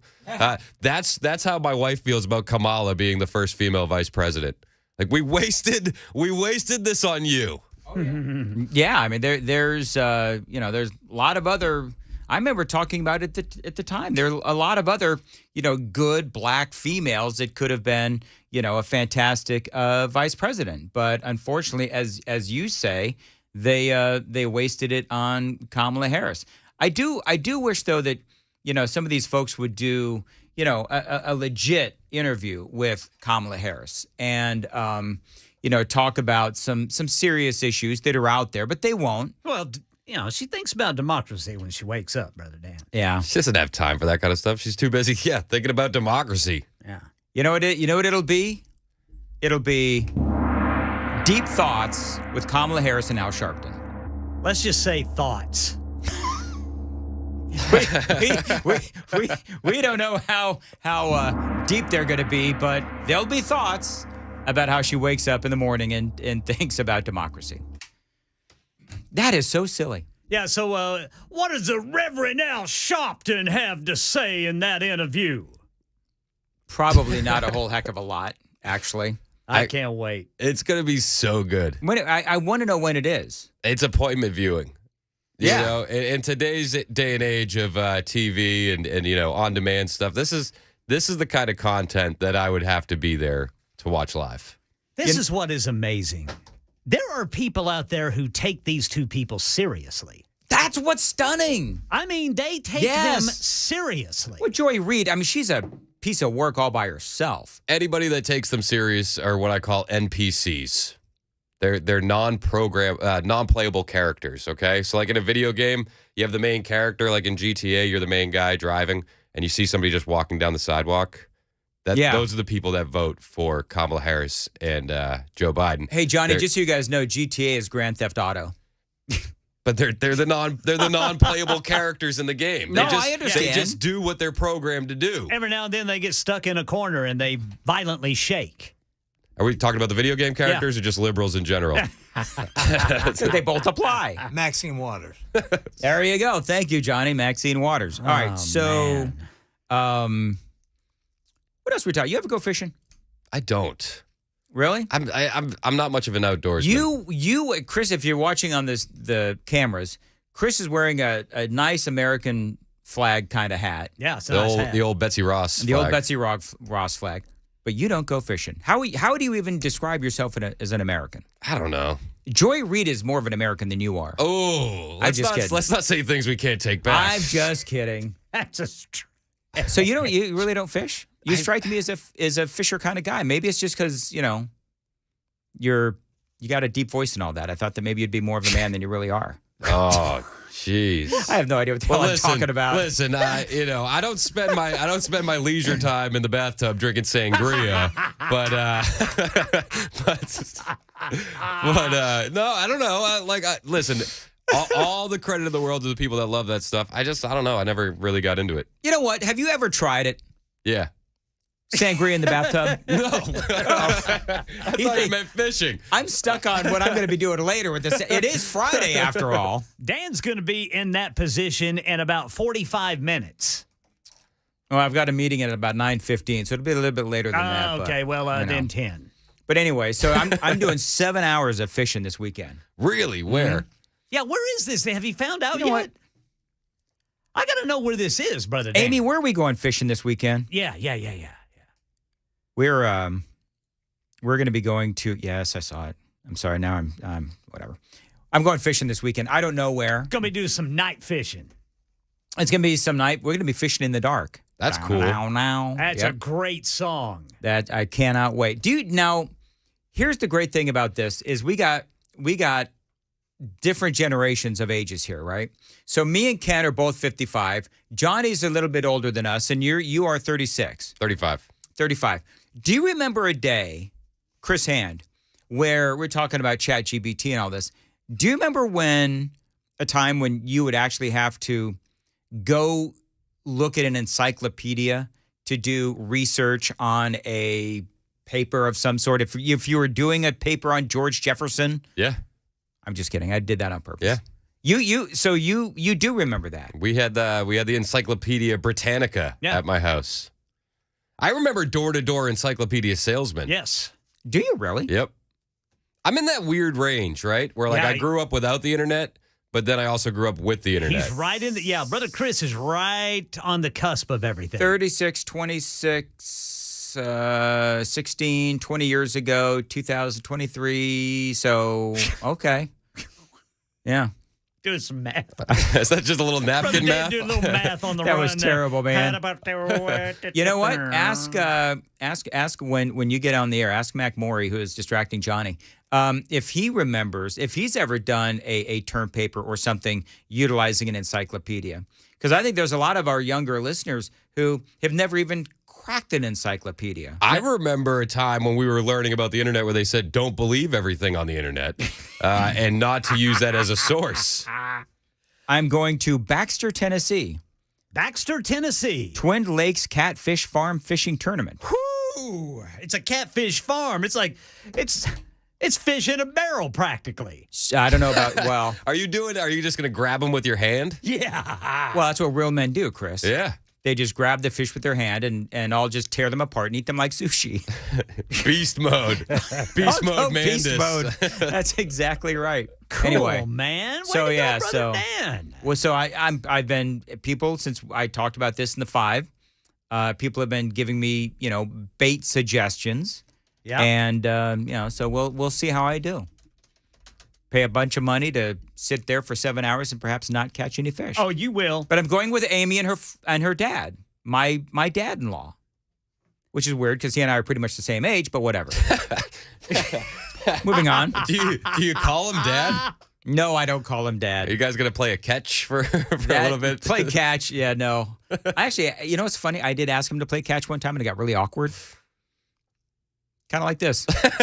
What's coming up after the news at 9, Chris? Well, I'm gonna have to go deep dive into Kamala Harris. Yes. And there's more Mike Pence audio emerging, and I've come to the realization that I liked both Kamala Harris and Mike Pence more in 2018, and I'll expand on that thought. Now, listen, if you would like the Kamala gong for your presentation, I'll leave it here on the computer. Perfect. Because every time we have a word salad from Kamala Harris, we usually play that. My show is going to be focusing on what can be unburdened by what has been. There you go.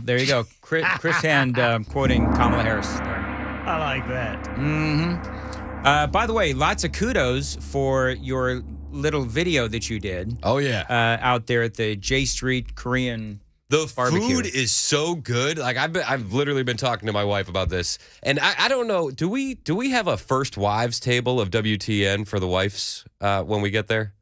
So my wife will not be going because we have little Riker, Big little Riker. Big little Riker. Yeah. So my wife won't be. I don't know. Well, Ken's not going. Johnny B is the mighty Glenna. Is she the wonderful Glenna? Is she coming? No. So it's just gonna be my wife sitting alone. Is that? Sorry, Virginia. Gonna be sitting there with all of us. You know what? Maybe Brian's wife will be. Maybe Dawn will be coming. Okay. Maybe Cabana wife will be coming too. I don't know. Perfect. Because she was going to ask how she deals with how the other wives deal with having hosts as husbands, but apparently the rule of thumb is just don't show up for events. You know what? The great thing is, I bet you that Glenna's wife and Ken's wife, or Johnny's wife, Glenna, Ken's wife, my wife, your wife, Brian's wife, I bet you, and Matt's wife, they could all have like a therapy session on what it's like to deal with neurotic husband talk show hosts. Because I know that my wife could lead the session. I told my wife that we should get all of the first wives of WTN a podcast. We've talked about that. Call it the First Wives Club. That's exactly right. We talked about having Johnny's wife and Ken's wife and my wife, and talked about how we should have them in one day as like the 3. What did we call it? The 3 Senoritas. Yeah, but the only problem is, Chris, except for you guys, for me and Dan, it wouldn't be the First Wives Club. Thanks, Johnny. Well, that's a good point. Can I just ask, how is it these segments always turn awkward? Like, I don't know why that keeps happening, but that's okay. You're right. It would be my second wives, and Johnny. We don't like to talk about that. Actually, Johnny doesn't like to. I don't mind talking about it. I've been married for over 30 years to 4 different women. But, yeah. There you go. I've been very succusul in marriage. He finally got it right. Yes, I did. By golly. There you go. I'm all for family values. I've started many. All right, we got to go. 8:52 Nashville's Morning News on WTN. By the way, if you want to go, I sold 14 tickets yesterday when I offered to buy people drinks to come. That's amazing. It is amazing. I'm going to be broke. Hey, Allison, we need the corporate card.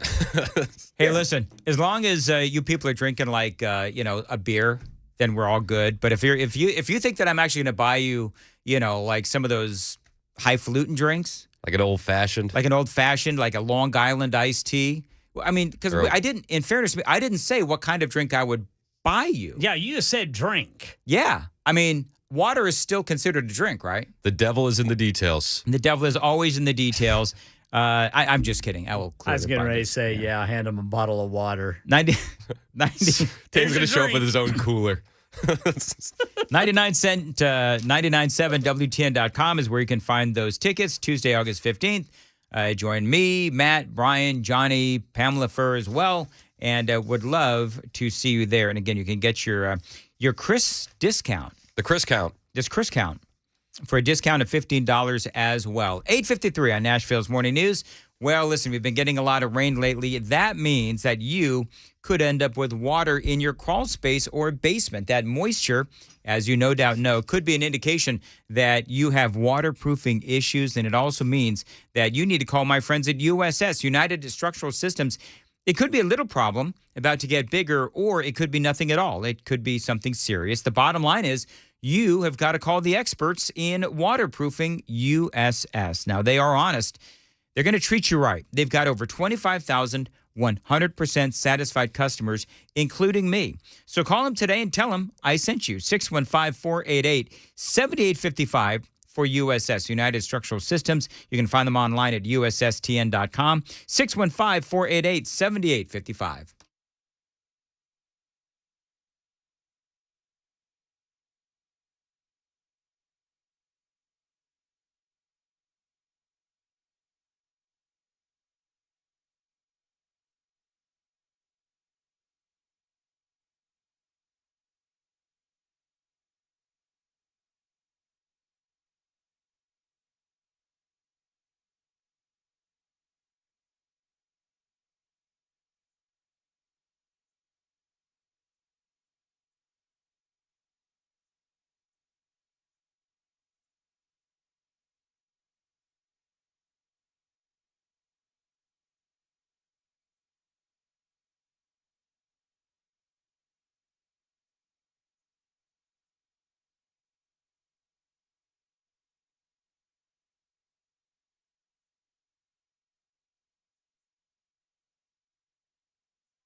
$8:58, Nashville's Morning News on Super Talk 99.7 WTN. News with Ken Weaver is coming up next, and then it's Chris Hand coming up after the news at 9. Matt Murphy at 12, and Brian Wilson for the drive home at 3. Lots of Super Talk ahead on Super Talk 99.7 WTN.